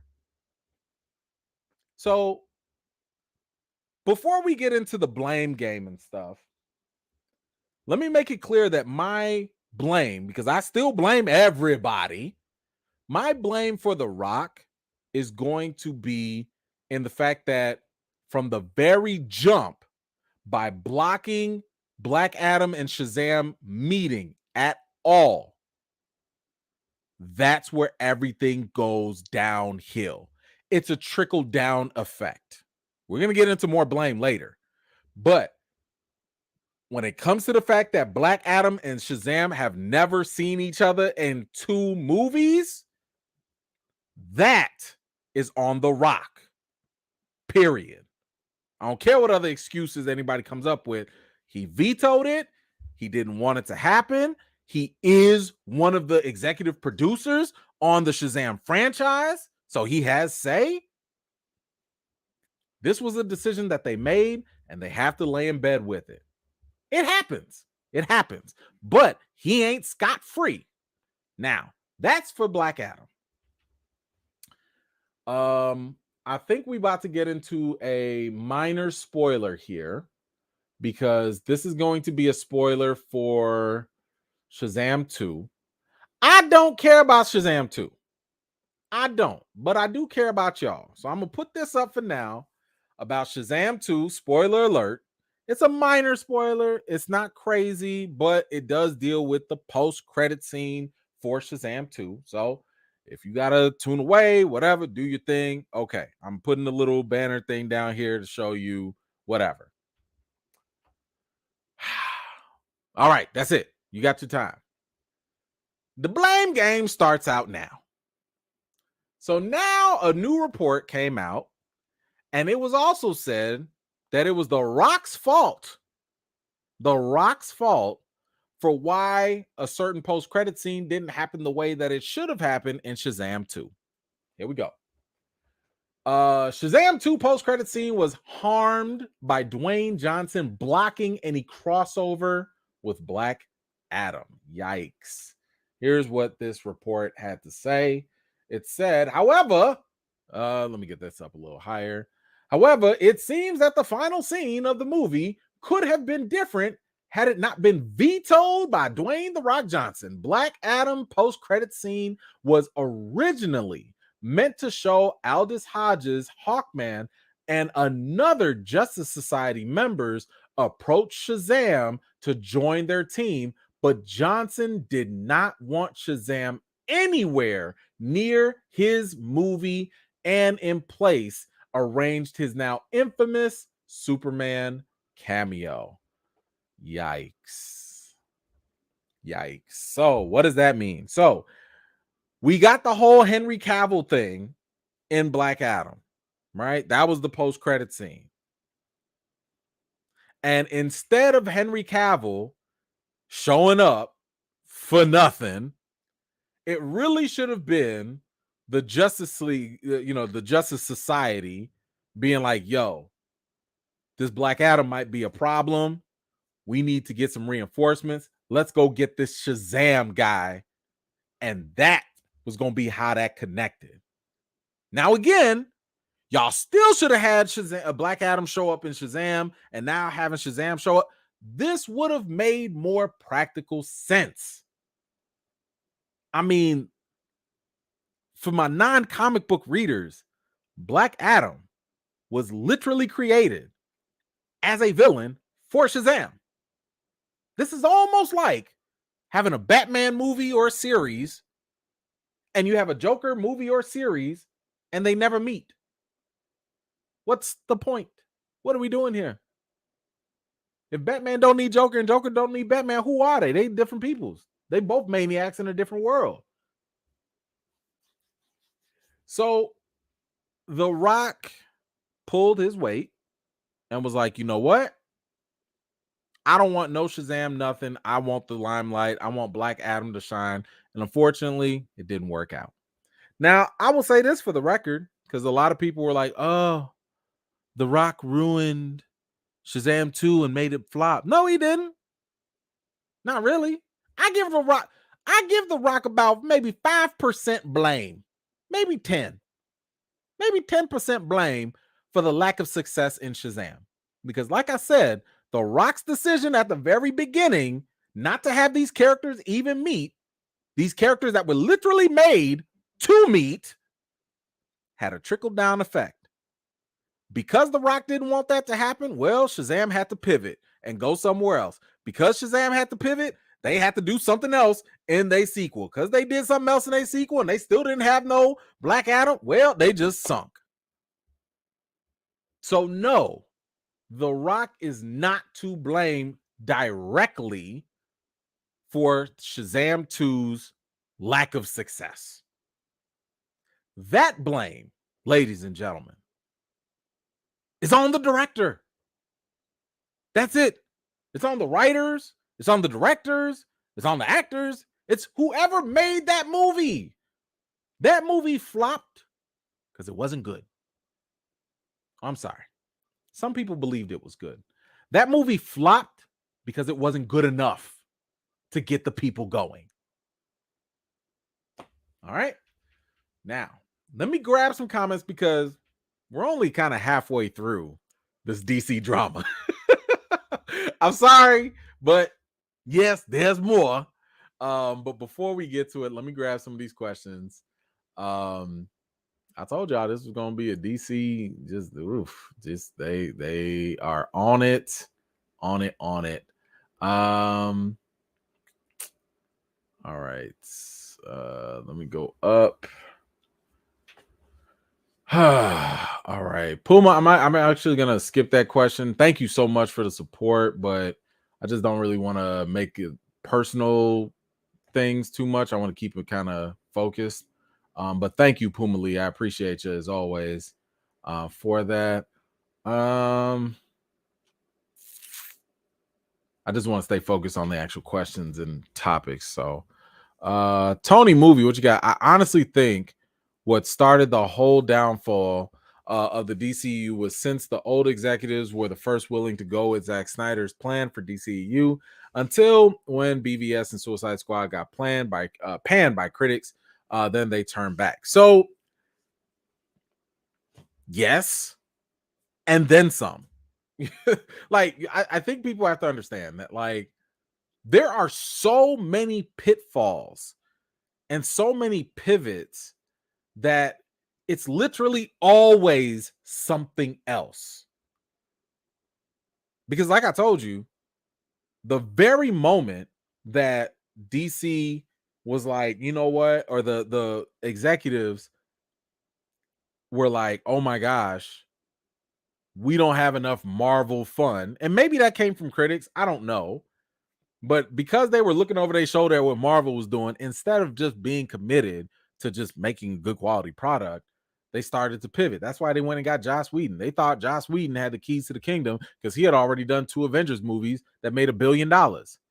And he added that fun, and it didn't work because none of it was organic. None of it made sense. If you was going to be serious, just be serious. If you're going to be silly, okay, be silly. But don't be trying to force things in. You ever seen somebody try and force a joke and like it just don't land? It don't hit? You know, it don't work. But here's the thing. Even if we start to talk about the old executives, what happened? The old executives got fired or they left. Then you had a reshuffling of the guard. What happened after that? They tried to salvage some of the DCEU as best they could. That didn't work. Then what happened? A new regime came through when AT&T bought them or whatever, and they started to shuffle some things around and do that. And guess what happened? They was like, "Yo, let's release the Snyder Cut. Let's do it. You know, let's do this for the fans." They did it, and the fans was like, "Great, thanks for giving us the Snyder Cut. Now release and restore the Snyderverse." They gave him an inch, and the fans wanted a foot. And it was reported that the executives at the time regretted actually acquiescing to the fans. Then what happened after that? Then that whole regime left. David Zaslav came in and he bought the whole thing and he started this ball rolling. And guess what? That ball of turd just kept on adding and adding and adding and adding. And we got that whole situation with The Rock where he bypassed other executives, went behind their back just to get Henry Cavill back. And he did all of this stuff, putting himself at the top, and it sabotaged everything else. And now we're at the position where Zaslav is like, you know what? We just going to hire Gunn and Safran, blow it all up. Which they should have done over 10 years ago. They should have always blown this up over 10 years ago. But didn't happen. So again, if we even want to talk about blaming executives, the question is which one and how many times? Because it's all of them. I've never seen so many executive shifts and changes of management, and everyone continues to drop the ball. I've never seen it. I've never seen so much like that. But anyway, thank you so much, Tony Movie. I appreciate you. This is so wonderful that you constantly keep supporting the channel like that. Really means a lot. Thank you. Sim, what you got? Thanks for the live as always. The trailers actually made me less excited for Shazam. Definitely a wait and see. And we saw Black Adam. Love The Rock, but can't remember most of it. Yikes. Hold on, let me turn this banner off. Because we done with the spoilers. I understand. Totally understand. I told y'all before when we watched the trailer, that was a red flag for me too. The trailer did nothing for me. The trailer, I don't know if I posted it or I know we watched it here, but the trailer was just kind of like, this looked like a generic superhero movie. Like, there's nothing in this movie that I haven't seen.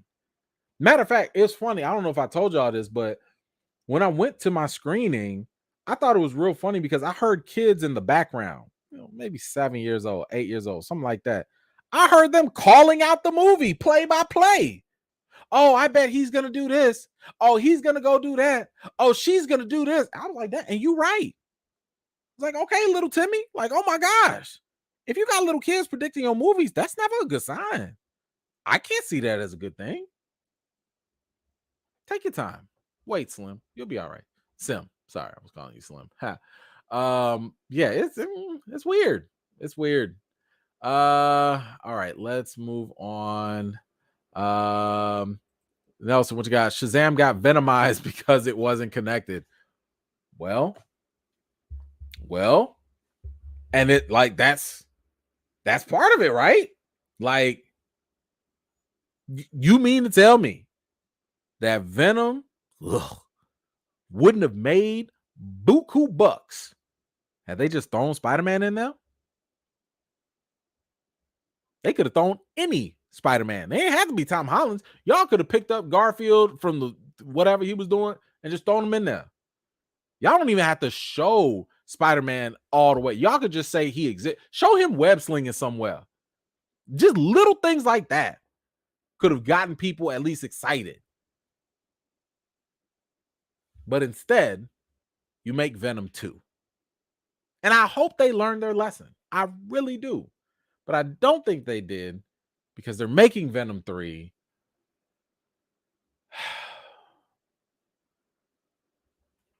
Let's move on. Mo Better, what you got?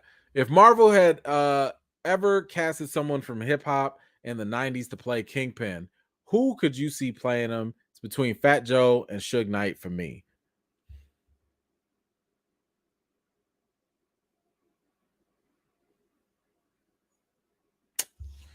I don't like this question only because I can't think of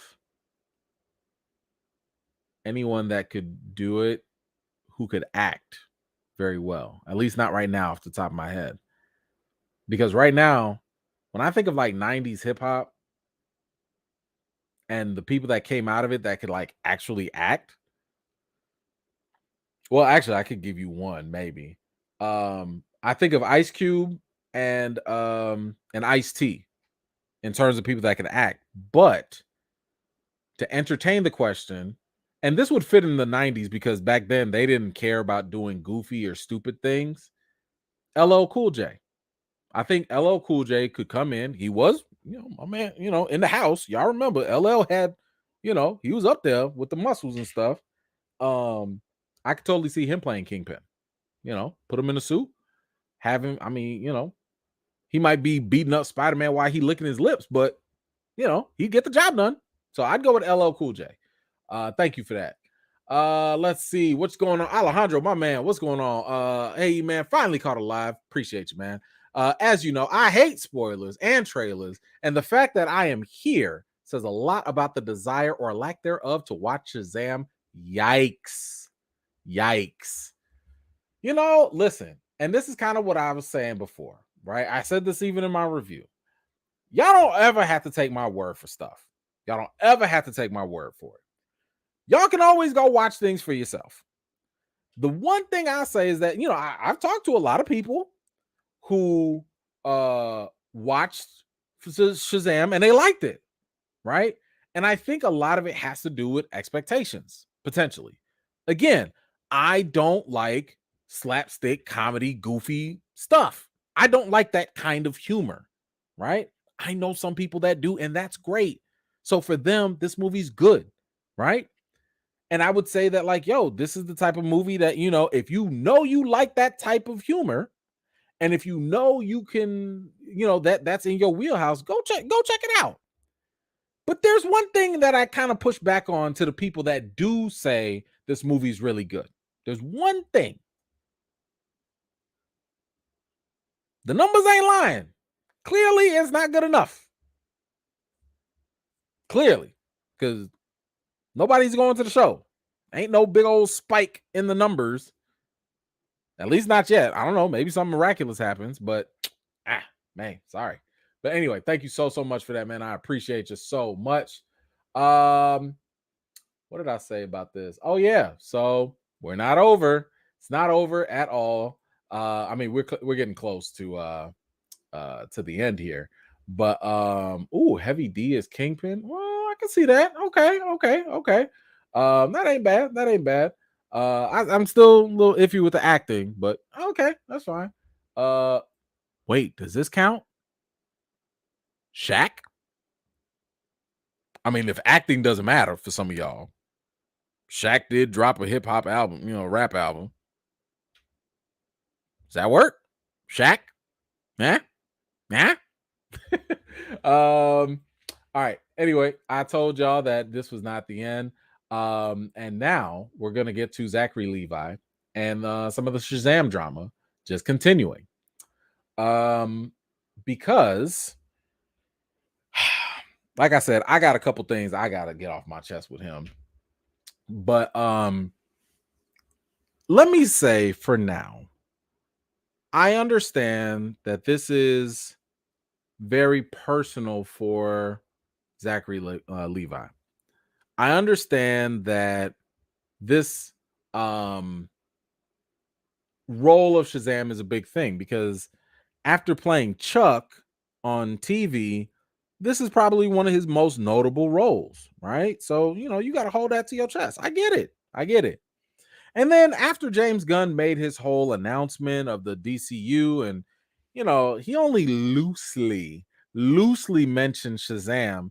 And to his credit, he did say that Shazam has always been in his own little corner of the DCU. So that means that he connects well in the DCU. So because of that, and because Gunn and Safran are good friends with Levi, I think the character of Shazam is going to continue. I think he's going to keep going into James Gunn's DCU, and he'll be just fine. I just don't think they need any more Shazam movies, especially if he's not going to go against Black Adam. Because to be honest, once you get past Shazam's origin story, his stories are not that great, in my opinion. His fights with Black Adam, great, but outside of that, not so much. Anyway, when it comes to Mr. Levi, he's been making the news lately. Now, I am not going to get into all of his tweets or all of his other stuff that he's been getting into. Some people have been getting on him for political stuff, vaccine stuff. I don't care about that. That's not my business right now. I'm more concerned about the fact that you're adding to the drama. Zachary Levi is currently adding to the WBDC drama because he won't be quiet and he keeps talking. And he pulls little stunts like this. We just got done talking about The Rock and the post-credit scene thing, and guess what happens? Zachary Levi backs up that report by actually sharing it on his social media. And where is it? Right here. He goes and posts this on his social media, and he puts that little comment, "The truth shall set you free." The truth will set you free. This is what he posted on his Instagram story. So, first and foremost, why would you do that? Why would you do that? Like, when I first saw him do this, I was like, bro, that's messy as hell. Because the whole point of that article was putting blame on The Rock at the same time when Shazam news about it flopping was happening. None of this stuff, even if it's, look, if you're a team player, why would you share anything that's potentially negative to your team? Even if it's not you directly, why would you share any of that? So, with that said, I think we're going to end off with, being a little more fair. We're gonna let him speak for himself because my man actually had more to say. Dropped a whole video on his Instagram story, explaining himself. So let's take a look. Let's get ready, and we're gonna listen to him so he can speak for himself.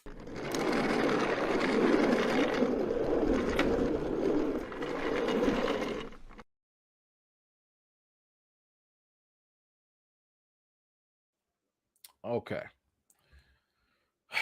All right, let me pull this up.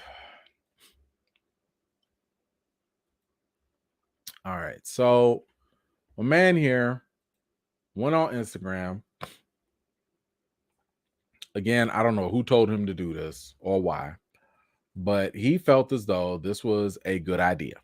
He said, you know what I'm going to do? I'm just going to go on here and talk. Now, one of the things he does in this first one, it's like 3 main clips. One of the first things he did was he wanted to address Snyder fans, right? Because unfortunately, there is a segment of Snyder fandom that can be pretty toxic. And in the past, these fans were doing things like harassing Brie Larson, and they were dragging Shazam in the middle of all that. And at that time, Levi did come out and speak up in defense of Brie Larson and, you know, the movie. It was like, yo, like, chill out. We don't need this negativity. Let's just be cool. And I was cool with that, right? That was fine. But now he's doing what most people I think would call the most. So let's get to what he says here. I gotta skip the part where he starts singing or whatever. And let's kind of get into what he says. And then I'm gonna pause it a couple times just so we can react. Going on out there. So listen, I don't know if anybody watching right now are any Snyder fans or DC fans, people that are not fans of mine or on the fence or ambivalent. I don't know. But let me just tell you, I love you too. If you don't want to go see our movie, you don't have to go see our movie. If you don't like me, that's okay. I like me. In fact, I love me. If you think I'm some big goofball and you don't want to go watch a comic book movie that has any kind of humor in it because you're more into like just straight up dark, hard action, whatever, I get it. You know what I mean? I'm not trying to force anybody to go do anything that they don't want to do. But let me just remind everyone where comics started. It's particularly where Captain Marvel started. These were in comics that were geared toward younger people, that were geared toward the escapism and the fun and oftentimes the silliness and the goofiness and all of that stuff. And I think it's a real shame if somehow comic book movies have gotten to a place where they have to be nothing but serious and nothing but intense and nothing but dark, because that's a sad day, guys. I don't know what else to say about that. Time out. Let's go back to the tape here. So here's my thing. Did we not learn from Justice League, the theatrical version, the Joss Whedon one? What happened with that? They tried to put more fun into it. They tried to be all silly with it. How did that work out? How did it work out? Why did that not work? Because it didn't match and it wasn't consistent with the tone that was previously set up. Man of Steel wasn't fun and happy-go-lucky. Batman v Superman wasn't fun and happy-go-lucky. So then when they shifted it to try and make Justice League lighthearted, it was like, what are you doing? It doesn't make sense. Now, I agree with him in the sense that everything doesn't have to be serious. You're right. It doesn't. The first Shazam movie is not a serious movie. It's a fun movie and it is a good time. So yes, that it is true that everything doesn't have to be serious. Now, at the same time, everything ain't got to be slapstick, stupid, funny either. So the key thing here is you have to find balance. Sometimes you have to figure it out and be like, yo, are we doing too much with this? Maybe we should pull back. Because I feel like there are times on the movie set where people do certain things and the cast, the crew, they having such a good old time that they lose track of the fact that this is hurting the overall feel for the film. Because when you go for the cheap gag, when you go for the cheap payoff, you're going to get cheap results. And what have I told y'all? Cheap gags, cheap payoffs, that works for general audiences. Because why?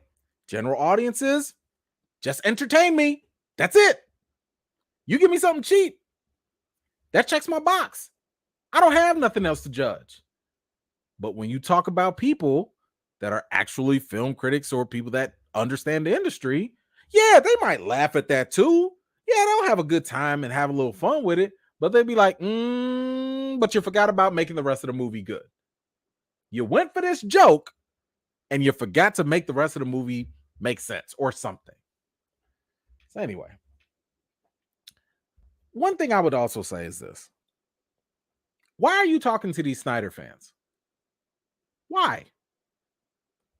Why? For what? Nobody sat here. Now, I get it in the beginning.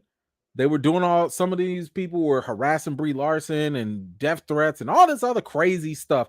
I get that. That's cool to step up and speak about these type of things or speak against them. But why are you wasting your time talking to these people who, by the way, maybe are bots? They might not be real people, some of them. Why are you wasting your time talking to them? What good is being accomplished in any of this? How does this help you with your movie that's currently flopping? How does this help you as an actor get another job? How does this help people have a better perception of the company you work for? I'm failing to understand what this accomplishes, except for it makes you feel better. And I'm saying this from one human to another. I understand. I totally understand when you feel, let's say, emotionally attacked, you're going to feel the need to retort. I get it. I've been there myself. You know, I've had to deal with people with stark differences of opinion, you know, let's say with Recast T'Challa. And there'll be times, you know, I admit, I'll sit here and I'll have to respond, right? Maybe I get frustrated. But I'm also not being paid by a company for I'm not working. I'm not under contract. I'm not here to sell a movie. And that's the real difference here. Everything you say and do is going to get marketed and could potentially help or hurt your film. The mere fact that me, a little old YouTuber, is talking about this is also your fault. Why are you talking to these Snyder fans? Let's move on because he got a lot of other stuff to get into. Let me move up. And then also, so I may or may not have, reposted something in my stories about a story that I had nothing to do with, that The Wire had reported on. And then I got flack about it because people were saying, "Oh, what are you doing? You're trying to blame this guy because your movie's not doing well. Like you're trying to blame us." Listen, I haven't blamed anybody. There's not one single person that I have blamed for anything with the way that our movie has performed. I legitimately haven't.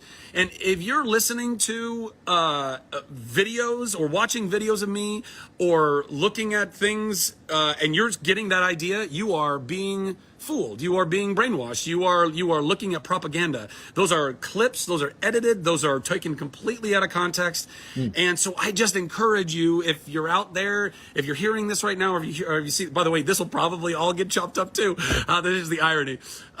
But I swear to you, I'm not blaming any of you. I'm really not. I have my thoughts about what's going on. But here's the thing. Stop.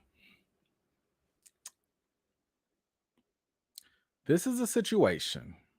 Once again, did nobody tell you to post that on your Instagram story? You went out of your way to post something that wasn't in positive light for the entire, whether you like it or not, whether you agreed with The Rock's decision or not, or whether you agreed with his involvement or not. Y'all are still under the same umbrella. Y'all are still part of the same Shazam, WB, DC family. Why are you sharing that article, which is not a flattering article at all? I'm just saying, you're putting yourself in a compromising situation. And by sharing that article, and then you add your commentary on top of that, you went on top of that by saying the truth will set you free and all that. You went on to add a little spice, a little flavor on top of that. This is very similar, not the same, but similar to the Kyrie Irving situation. The only difference is Kyrie just didn't say nothing. He just shared it. But did you not see what happened with that? When you share certain things, you leave it open to interpretation that you potentially might agree with the content and every piece of baggage that comes along with it. And the fact that you double down by adding your little commentary of saying the truth will set you free, it doesn't matter what your intentions were. And they probably were pure-hearted. The intentions probably were like, yo, I want to help my friends. I want to help, protect my people. That's cool. I get that. I totally get that. But from an outside marketing optics perspective, you should have chilled out. Don't ever share anything about other people within your same organization, because what do they say about a house divided? It cannot stand. It will fall. And right now, even though, what do they also say? The path to hell is paved with good intentions. And I'm sure Levi has good intentions. I'm not saying I don't know him personally. I'm not gonna assume he's a jerk or anything like that. But I'm assuming he's trying to do the right thing. Bruh, this ain't it. You should have pulled back in the first place, because the moment you shared that, every ounce of word, every little insinuation that article or whoever was quoted in that article said is now tied to you, and you are now guilty by association. So when you say, I didn't blame anyone, I didn't do, it doesn't matter. Now it looks like you did. I didn't see a whole thesis tied to that post. Sorry, but that's what it is. Let's move on. Let's see, did he have a Shazam production? For years, we have been doing everything we can to fight for you, the fans. Yes, okay. Even all of you fans that don't like me, all of you fans who love Henry Cavill, we tried desperately to get Henry Cavill in the first movie. He wasn't a headless Superman because we wanted him to be a headless Superman. We were thwarted. All of these hardworking people were thwarted. Who is that helping? Thwarted. Why are you throwing other people? Because the only people that can thwart you are people that are related to WB and DC. Why are you throwing other people under the bus just so that you can save face and act as though, well, we really wanted Superman and we wanted him, but they thwarted us? You're not helping your case. That's the problem here. It doesn't matter who was to blame. It didn't happen. Guess what? That's business. One, you shouldn't have shared that story. Two, you go on even more and throw whoever is responsible, because now, whenever the news comes out that we find out it was The Rock, it was David Zaslav, it was whoever, whatever news comes out, you are now going to be part of the blame game society, because you used thwarted twice. And you're trying to cover yourself. You're trying to cover this very, very small program of the Shazam family. But at what expense? You're trying to save this little Shazam family at the expense of all of DC, of all of WB, the company that is striving for the last decade to stop being messy, and you're adding to that? All right, let's keep going. We're not allowed to have that happen, okay? That was not on us. That was not because we didn't want that to happen for you. Listen, guys, I am a comic nerd. I've been growing up with this stuff. I love all this stuff. I want to blow all of your minds with all the crossovers and all the goods. And trust me, it bummed me out greatly when we couldn't get Henry Cavill. I wanted him so bad in the first movie, and we couldn't get him. That was not because we didn't try. That was not because we chose not to have him there. That was not on us. Moreover, in this movie, people are slagging on James Gunn because Jennifer Holland, his wife, who is an actress, who's on a show, who's on Peacemaker and was in Suicide Squad, yes, but is connected to the Justice Society. We used Jennifer and Steve in that scene, in the mid-credit scene in Shazam. But that was not the original intent. The original intent was to have Hawkman and Cyclone be there to inviting me. By the way, this is a little bit of a spoiler alert for anybody who hasn't seen the movie. Sorry. Whatever. It's all online anyway. So our intent, our desire, Walter Hamada, Peter Safran, David Sandberg, myself, everybody, we had a awesome scene. You list names to make it easier to find out who to blame. So it's not Walter Hamada, it's not Peter Safran, it's not you go bruh, shut up. Shut up. I say that with love. Shut up. Okay? Be quiet. You're not helping the case. Bruh, stop. I know you trying to protect them people, but bro, like, first of all, you gonna say all this to the Rock's face? I'm just listen. I'm waiting for somebody to say something to the Rock's face. I'm waiting for somebody to stop talking out the side of their mouth and just say something to the Rock's face. I'm waiting for that conversation. Ooh, I hope somebody asked the Rock one day, like, has anybody actually approached you? Has anyone actually come and talked to you? Because there's a lot of people saying things on the side, but I ain't heard nobody say, well, I talked to the Rock and I told the Rock, blah. Anyway, let's move forward a little bit because he just keeps going. That's all I did. That's all I'm saying. You want to keep hating me? Go on and keep hating me. But for all of you who have been loving me, gosh dang it, I love you so much. I'm so grateful. And listen, go see the movie.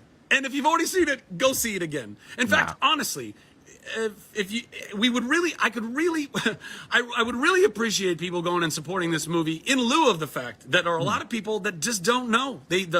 However it all sliced, there's a lot of people, I've been getting DMs, they didn't even know the movie was coming out, which is weird, you know, because if you live in a place like LA or New York, you see billboards all over the place, but maybe they weren't everywhere. I don't know, but it's out. Time out.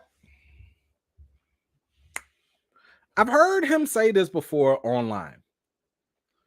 And he actually said this also, where basically he was blaming the marketing as one of the biggest issues for the lack of interest or awareness of the Shazam movie.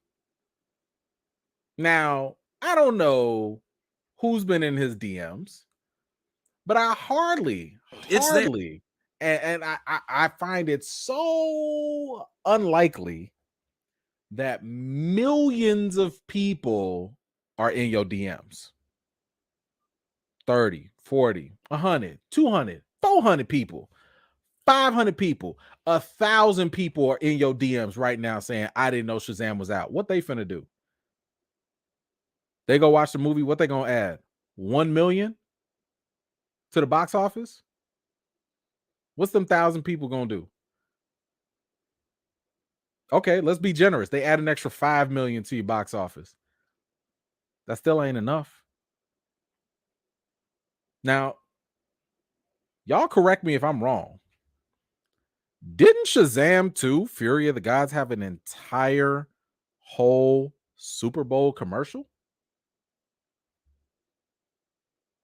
You know how much Super Bowl commercials cost? That's a lot of money in a marketing budget for one of the highest rated programs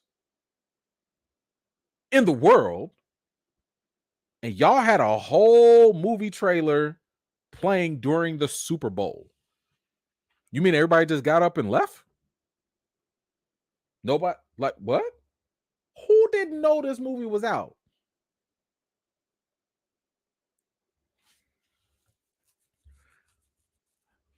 At some point, you're going to have to realize it ain't them. It could be you.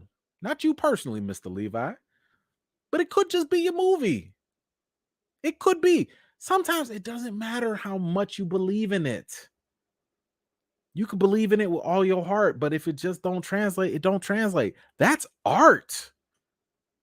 That happens.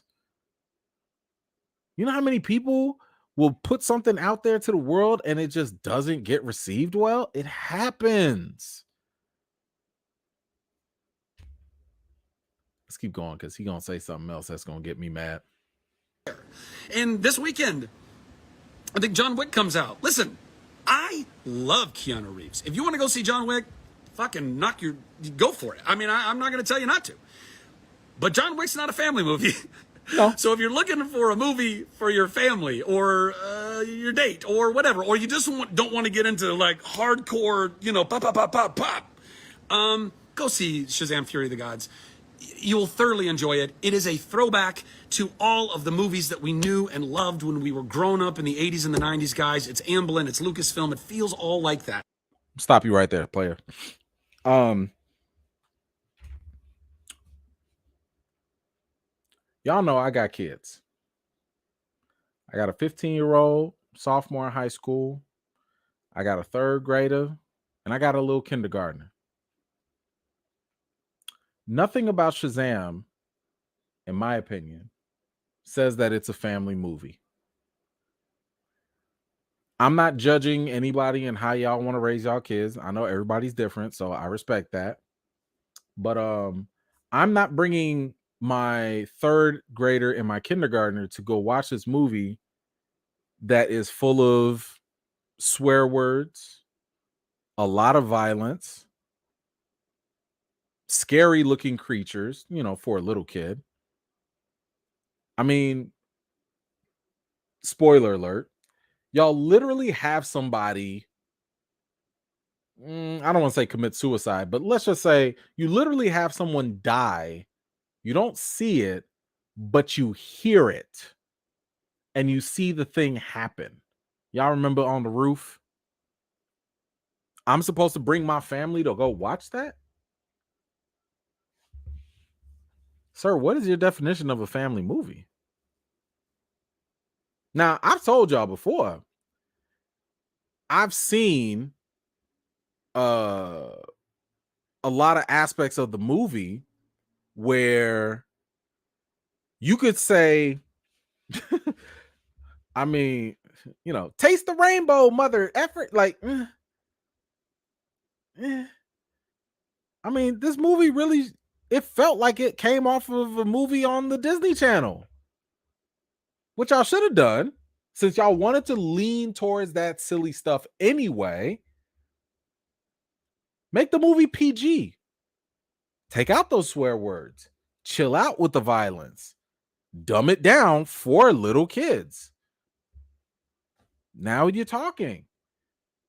But when you say it's for the family, but it's PG-13, I don't understand what you're talking about. Because I'm not bringing my kids to go see that. I'll bring my daughter, my oldest daughter, but I can't bring my youngest one. And guess what happens when I can't bring my youngest one? My wife has to stay to watch them, or vice versa. So now it's not really my whole family. So again, what are you talking about? Let's go on and finish off.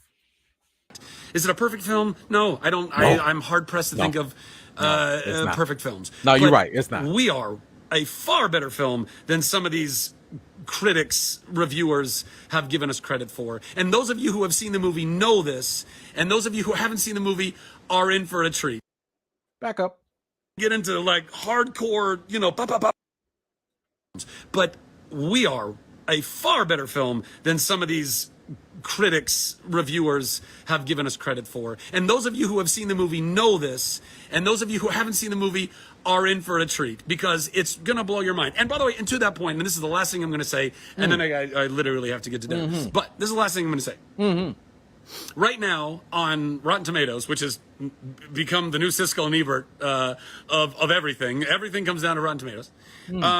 Listen, I can't go back and convince any of the reviewers or critics or whatever to go change their deal, or they're not going to add more. So that is what it is.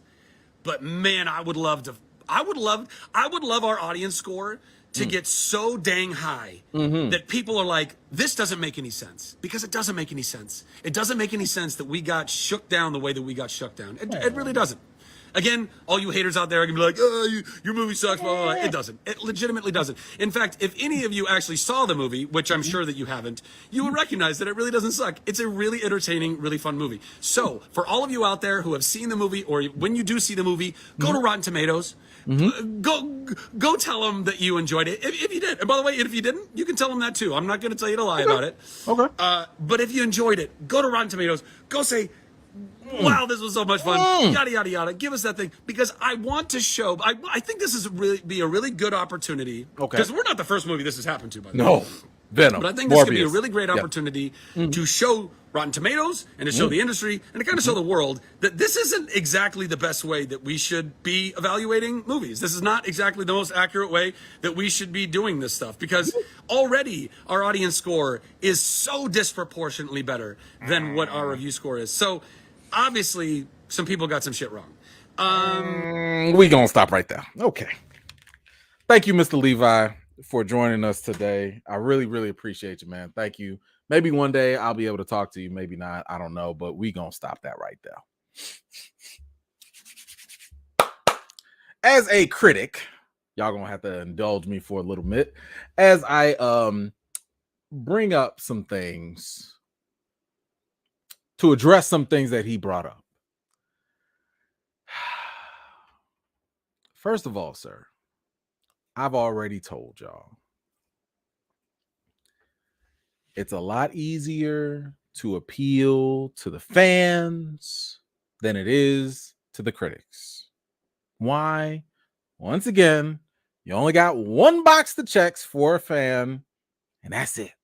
Again, it's a very, very low bar.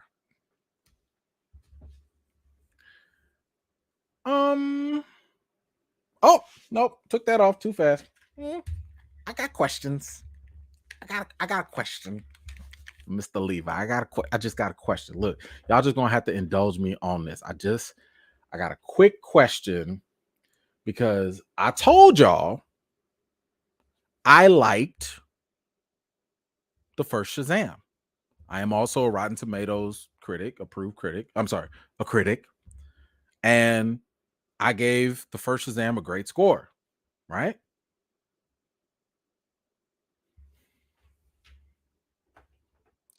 And it doesn't sound as though, or it doesn't look as though Mr. Levi cares too much about what the critics think and stuff like that. I get that too.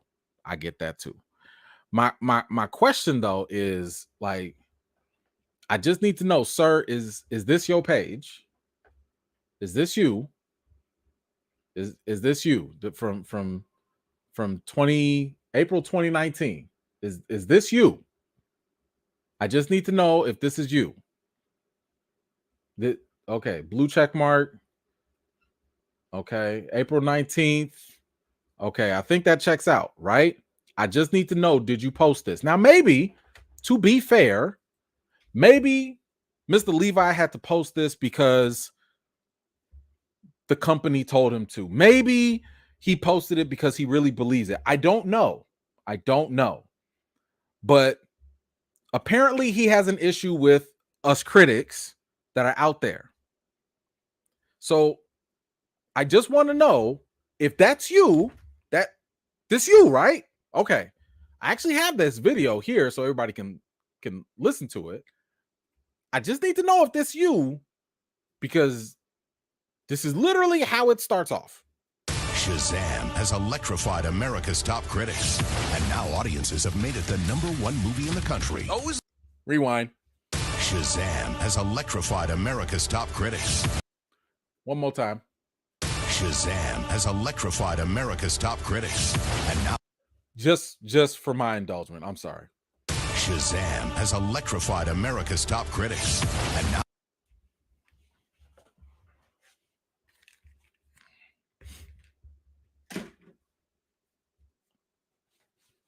that'll be all, sir. That's all I need to see. That's all, sir. Thank you.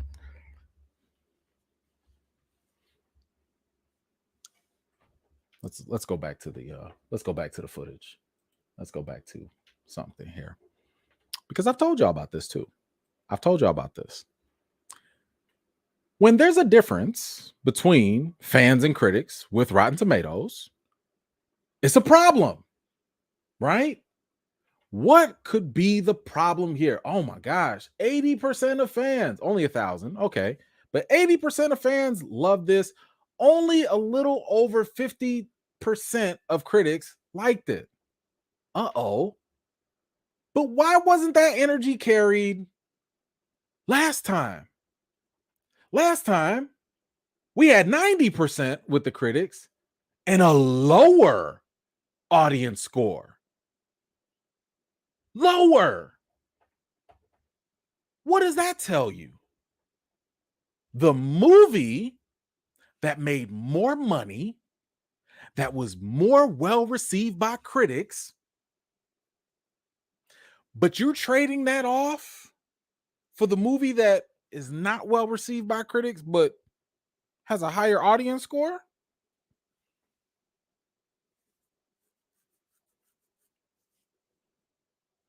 I'm confusion. I am bewilderment. I'm bamboozled. I'm baffled. I just don't understand. Why is it that it's all good when critics love your stuff, but when we actually tell you about yourself and your film, now we're the problem? Now Rotten Tomatoes is the problem? Why wasn't Rotten Tomatoes the problem when you were sitting at 90%?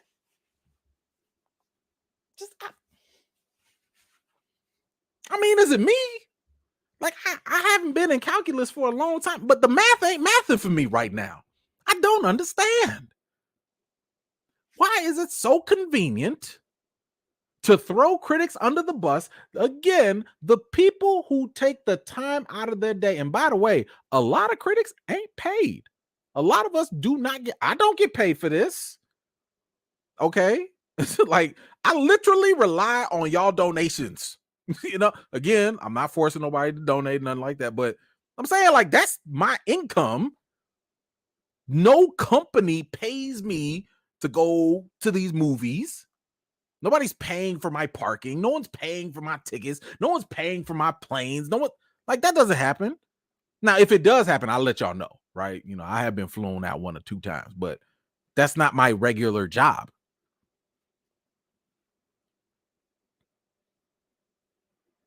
But, like, again, we sit here, we take the time out of our day, we go watch your movie, and when you do a great job and you give a great product, we give you all the praise. And then what happens? All the top critics love it. Certified fresh on Rotten Tomatoes. Oh my gosh, we set a new record with the highest critic rating ever. Isn't that what the director just said not too long ago? Didn't he say that before he had a high critic rating?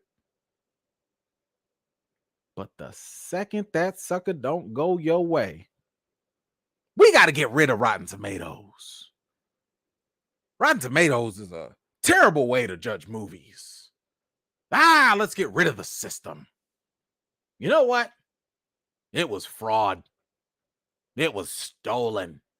I don't believe anything on Rotten Tomatoes anyway.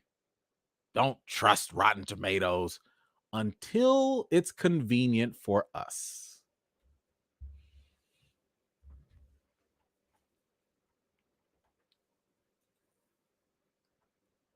So I just wanted to know what the double standard is,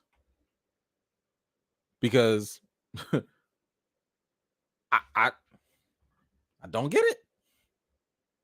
What y'all say? I'm befuddled. I am perplexed. I am dumbfounded. My mind is discombobulated right now because I just don't get it. Why is it good one time, but it ain't good another time? Here's the other thing. Let me just tell y'all this too. Those little 400 critics, matter of fact, if we were to look at the first Shazam, I think, let's just say it had like 5,000 reviews or something like that, right? Let me see, because I want to be want to be fair to it in that case. Let me see.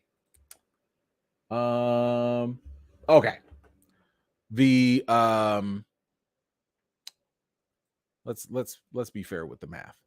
You got 10,000 plus ratings that gave it an 82% and 420 reviews. I guarantee this 420 has a far deeper reach of the amount of people and eyeballs that they can touch than whatever made up this 10,000 plus number. I don't care if this was 20,000, 30,000, 40,000, 50,000, 100,000 people. That audience score is nothing but fluff. The critics, on the other hand, one critic who works for, name a TV station, Channel 5 News, can reach millions of people. Keep playing like these critic reviews don't matter. Keep trying to throw us critics under the bus as if we don't serve a purpose in the industry. We're not here to kiss the butts of the studios because the studios don't pay us. I know a lot of y'all that might be misinformed or like conspiracy theories like to believe that, but that's not the case. And if it was the case, sign me up. I got 3 kids. I don't care. I'll work for you. What you want, sir? You want an 8.5? You want a 9 out of 10? Yes, sir. Pay me. I'll do it. But it's not the way the industry works. My opinion is not bought. The critics, that the only way that these top critics get bought is they are paid to give their opinion. They're not paid how to give their opinion or what the opinion should be. They're just paid to give their opinion. But at the same time, because it's a symbiotic relationship with the industry, you give us advance notice of these films. You give us early access so we can get a good gauge of the film. We give our opinion, and then we spread it to our masses. That's free advertisement. Didn't you just say the marketing was a problem? You know, for the movie that had a whole Super Bowl commercial? It was the marketing though, right? And then it was the critics, right? So if you had a whole Super Bowl commercial, and I'm sure you had other ads, and the critics, the people with the greatest amount of reach, wasn't really feeling it like that over the board, across the board, at what point, golly, I'm still in a state of confusion. At what point do you just realize it's not them or this or that, it's me. The movie. Me, the movie, that is the problem.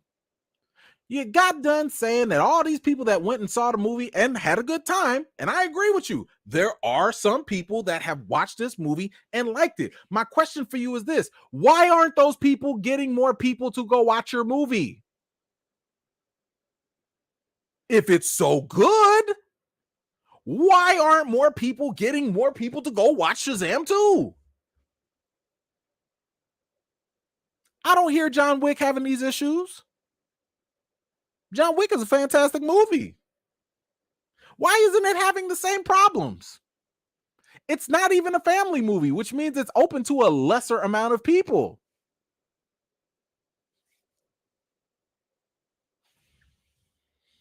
I don't like these excuses because I feel like they are inconsistent and not intellectually honest. If you sit here and just tell me our movie didn't do very well, I believe in it. I love it. I love the cast and crew and all that. But for whatever reason, it didn't hit. I'd have 10 times more respect for you and for how you believe and stay consistent with that. Rather than, well, it was the marketing. Well, it was this. Well, it wasn't Safran and Gunn and Hamada and everybody else. Rock. Like, come on, bro. You're doing too much. So I say this. Oh, by the way, speaking of too much, golly, I almost forgot about this. This bro, like, what is this? Somebody asked Zachary Levi on ET, have you seen Black Adam yet? This is what he said. I have not. Eventually, I mean, I've got a whole full plate of other things I need to get to. Bro, just lie. Just lie. Man, I've seen Shazam. It's amazing. Can't wait to see it again. Who's gonna check you on whether you saw it or not? And let's just say you don't want to lie, because I don't want to, I don't know what his faith is or religion. I ain't gonna tell you to go sin or nothing like that. But let's say you don't want to lie. You couldn't just say, like, man, I've been trying to go see it. I've been busy, but you know what? I've heard it's really good, and I can't wait till I get to see it. You couldn't say nothing like that. Just something. But I'm sorry. Instead, eventually, I've got a whole full plate of other things I need to get to. Like what? Like what? This is within your whole Shazam family, whether you like it or not. You couldn't watch this on iTunes. You can watch it on iTunes. It's number 1 on iTunes.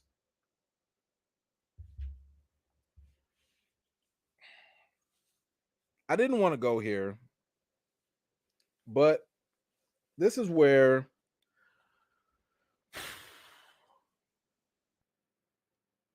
this is what I think is symbolic of a systemic issue within WB DC. And this is the point where I'm actually going to turn the attention to James Gunn and Peter Safran. More so James Gunn, though, because he's the more accessible person. I don't think James Gunn is going to watch this or listen.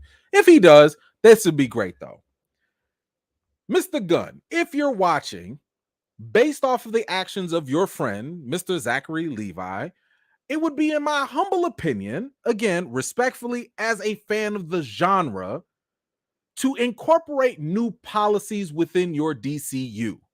You need to have a marketing policy where you just basically say, again, respectfully, to all those involved, if it ain't something positive about this movie, that movie, and the whole company at all, shut up. Shut up. Don't go posting nothing on your stories. Don't go tweeting nothing. Don't go ticking and the talking. Don't go tweeting and the tooting. Don't do none of that unless it's in service to helping to elevate the film. Because right now, you need to go get your boy Levi. He's talking too much. He's not saying the right things. Again, you came from Marvel. Many people that have worked in Marvel have talked about how they have had to learn how to deal with the press, or they've been trained on how to talk to the press. Don't talk about this for spoilers. Don't do this. I've told y'all this too. Don't listen to nobody that's currently under contract, especially on the Marvel movie, because what? They have to play nice and not do or say anything that will hurt the film. DC needs to pull in the reins, especially moving forward, to stop this messiness. Again, I don't believe that Zachary Levi is, a bad guy. I don't believe that he's doing anything, with malicious intent or anything like that. But he does need to be quiet. He does need to go through better PR training, because none of this helps.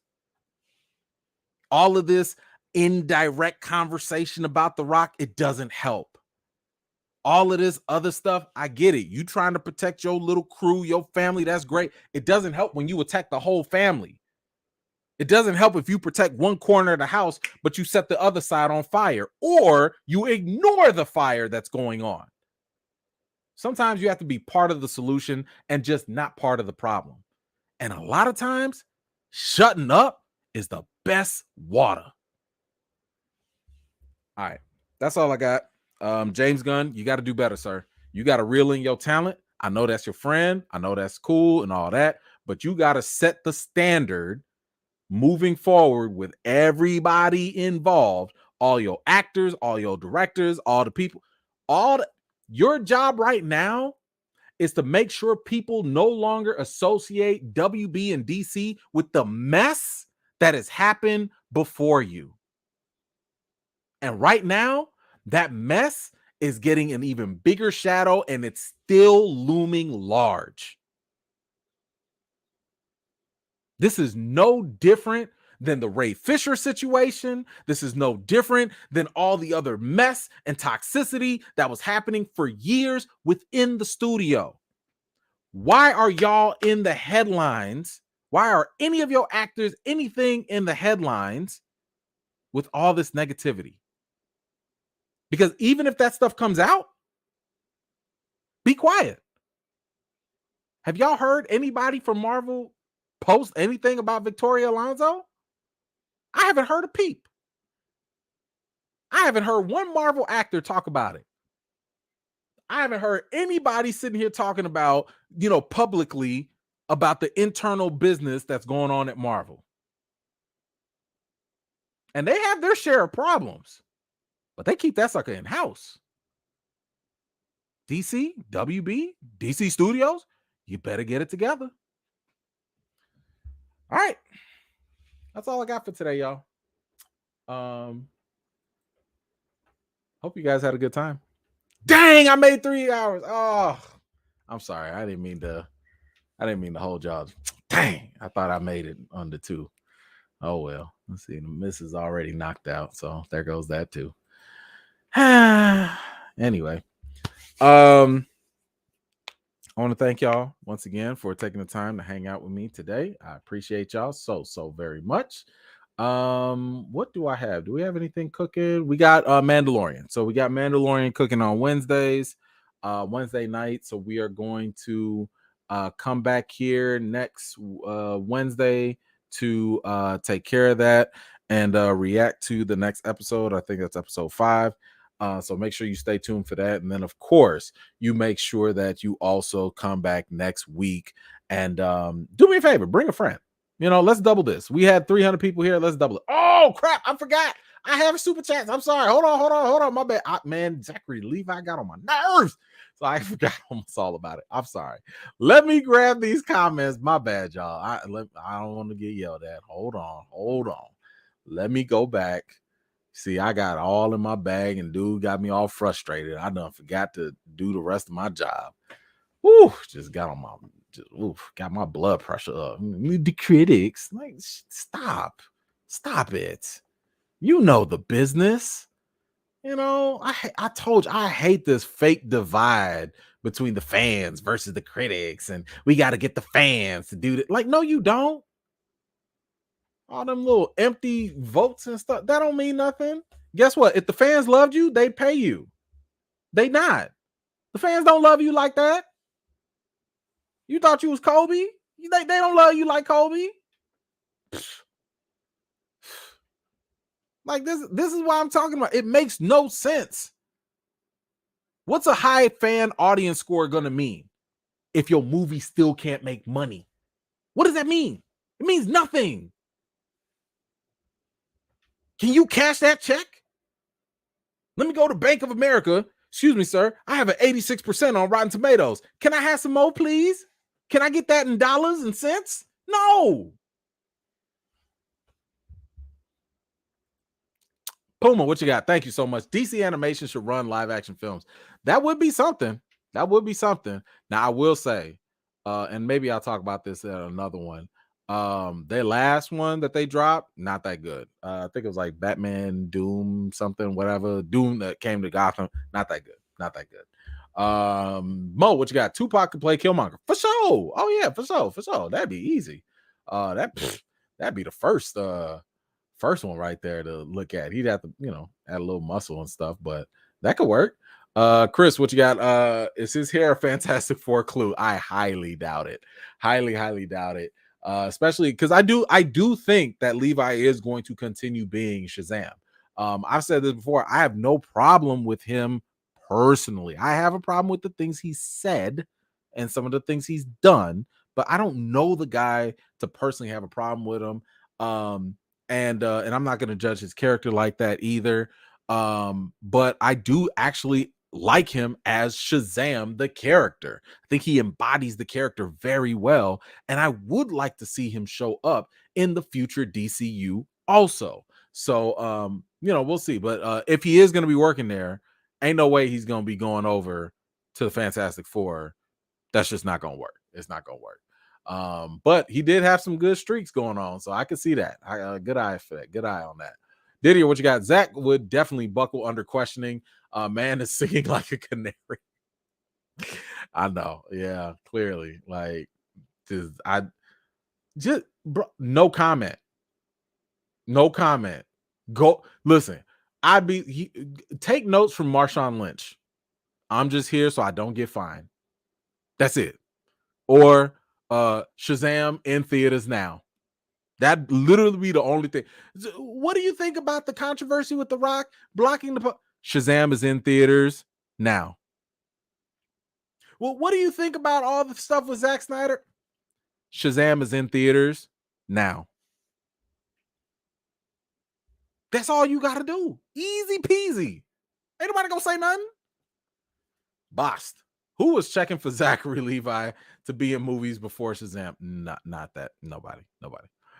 This is a man who can see the TV actor demons coming to drag him back to hell, ghost style tap dancing.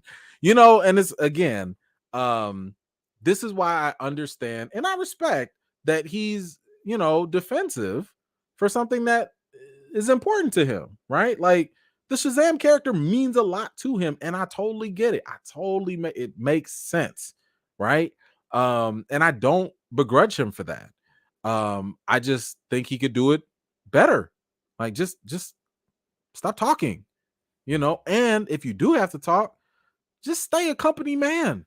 You still under contract. You the one that still wants to work with them in the future. Like, chill out. Now, to be also fair, even though it is true that being a movie star is a probably more profitable and it's better in terms of status than a TV star.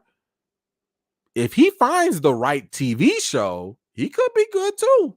You know what I'm saying? Like, yo, if you the star of Game of Thrones or whatever the highest rated TV show is, that's not something to laugh at either, Like, shoot, there was a time when Seinfeld and Friends were dominating everything. Now, I would not bet my money that of all things, Zach Levi is going to show up in the greatest show ever. But it could happen. It could happen. Thank you so much, boss. I appreciate you. Kiki, E-Man pulling up. This you? I had questions. I was just like, bro, like, where did this hostility come from? What, the critics? Am I supposed to call you an actor? Like, why are we doing this? We got a symbiotic relationship. You do the work, I criticize it. I will either praise it or I won't. Man, I kept telling people, even when people did not like the first Shazam movie, I still encourage people to go see the movie because I thought it was really good. I'm not going to go out of my way to encourage people to watch something I don't think is good. I feel like that's a disservice. Now, I will encourage people to still go make up their mind and watch whatever they want, but I'm not going to champion some stuff that I don't believe in either. But damn it, if I do believe in it, I'm going to champion it. I'm going to put it out there. I'm going to give you your props. If you can't take the props, then I'm sorry. You just going to have to do like, I don't understand.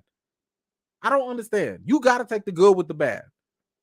Because you was riding high with that 90% critic score, and then all of a sudden it's a problem now. Crazy. Dwight, what you got? Had no idea E-Man had a 9-to-5. Yes. Who read the script and said, this is the one? Yeah, man. No, I definitely got a 9-to-5. Yeah, I literally work, and then I come back here, kiss the babies, and then I jump on here and either work on something, look stuff up, research, prep, edit, do something. I don't know. And then get to work. I work for the people. I work for y'all. I'm not at that stage yet where I can go full time. Not yet. When the money makes more sense, then yeah, I'll do that. But right now, no, the 9 to 5 pay the bills. The whole who read the script though, like, no. Listen, they got The Rock did apparently. I don't know. Saffron did. Whoever. All of them read the script. They thought that. Listen, they looked at this whole movie and it was like, yo, we gonna kill him with this one. Hit him with the Skittles. That'll do it. All right. Whatever. Boss, what you got? This is why New York Times film critic A.O. Scott said one of the reasons he was retiring is toxic franchise IP fans, actors, and filmmakers. Yeah. I haven't read the whole article about that yet. Or I think it was a podcast or something like that. I haven't read the whole story. But you got a critic from the New York Times who was just like, I'm done with this. Now, personally, I think that makes more sense when you are, it depends on where you are, in the brackets or levels of a film critic. Because when you're at the top, you're used to a certain standard within the film culture. I'm still, at the bottom. I'm still right, with the common folks. You know what I'm saying? Like I'm not on that level or that status where like I said, I'm not getting paid for this. So for me, I'm in the trenches with the fans. Sometimes I am one of those fans, recast T'Challa. Hello, so like it don't bother me because I understand the culture, but I totally understand when you're not part of the culture like that. I get it. Like maybe that, it ain't for you. So hey, if AO couldn't take the heat, I totally understand. You got to protect your peace. Rego, hello, thank you so much. Critics def have an important role in the film industry. However, I've learned to take what they say with a grain of salt. Beautiful. That's exactly what you're supposed to do, especially after the rave reviews of The Last Jedi. First of all, I like The Last Jedi. I know I might have lost a couple subscribers right there. I don't care. I liked The Last Jedi. Now, I say I like The Last Jedi as a standalone film, and that's it. The trilogy was trash. When you look at the whole thing as a whole, it's trash and none of it works. But when I saw The Last Jedi right there, right then as a standalone, I was like, yo, Star Wars finally had some guts to do some things that were not overly predictable. And were still consistent with Star Wars mythology and lore. So I didn't have a problem with that. But at the same time, I'm very, very glad that you brought that up, because one thing I've tried to tell y'all as well, it's not about agreeing with every critic. It's not about agreeing with me. It's a plus when you do, but you don't have to. You just have to look at what I say as a reflection for your own opinion. So, for example, when I say, man, I really like this because it was scary. If you know you don't like scary stuff, well, then whenever E-Man says this was scary, not for me. If I say I hate slapstick, goofy stuff and you love it, well, if I say I didn't like it because it was slapstick, goofy stuff, that doesn't mean the movie's bad. Just means it didn't work for me, but it can still work for you, right? So again, you just got to use me as a mirror. Use me as a reflection. Be like, okay, I see a couple of things that he said here. Now let me compare my thoughts with that. Let me see where I fall with those things. Maybe I agree, maybe I disagree. That's what y'all got to do with anybody. Whether it's your friends, another critic, another YouTuber y'all want to cheat on me with, whatever it is, just make up your own mind at the end of the day. And that's fine. It's always cool. Thank you so much for that. I appreciate you. Baker's Life. Oh, Baker, what happened to the comment? Let's see if we can grab it. Thank you so much. I'm gonna see if I can grab it. I don't know where it is, if you still got it or not, but I'll look for it here. Deborah, oh my gosh, thank you so much. You're more entertaining than Shazam too. Oh no. Thank you, Deborah. but I don't know if that's a good thing or not. Oh my god. Oh my god. Thank you. I appreciate that. That is funny. That is funny. Let's see. Baker. Where's your comment, Baker? I don't see it. Oh, I'm sorry. Anyway, guys, okay, now I'm done. Now that's it. Thank y'all so much for staying tuned and tapping in. By the way, if you're watching John Wick, stay all the way to the end for the post-credit scene. There is one at the very end.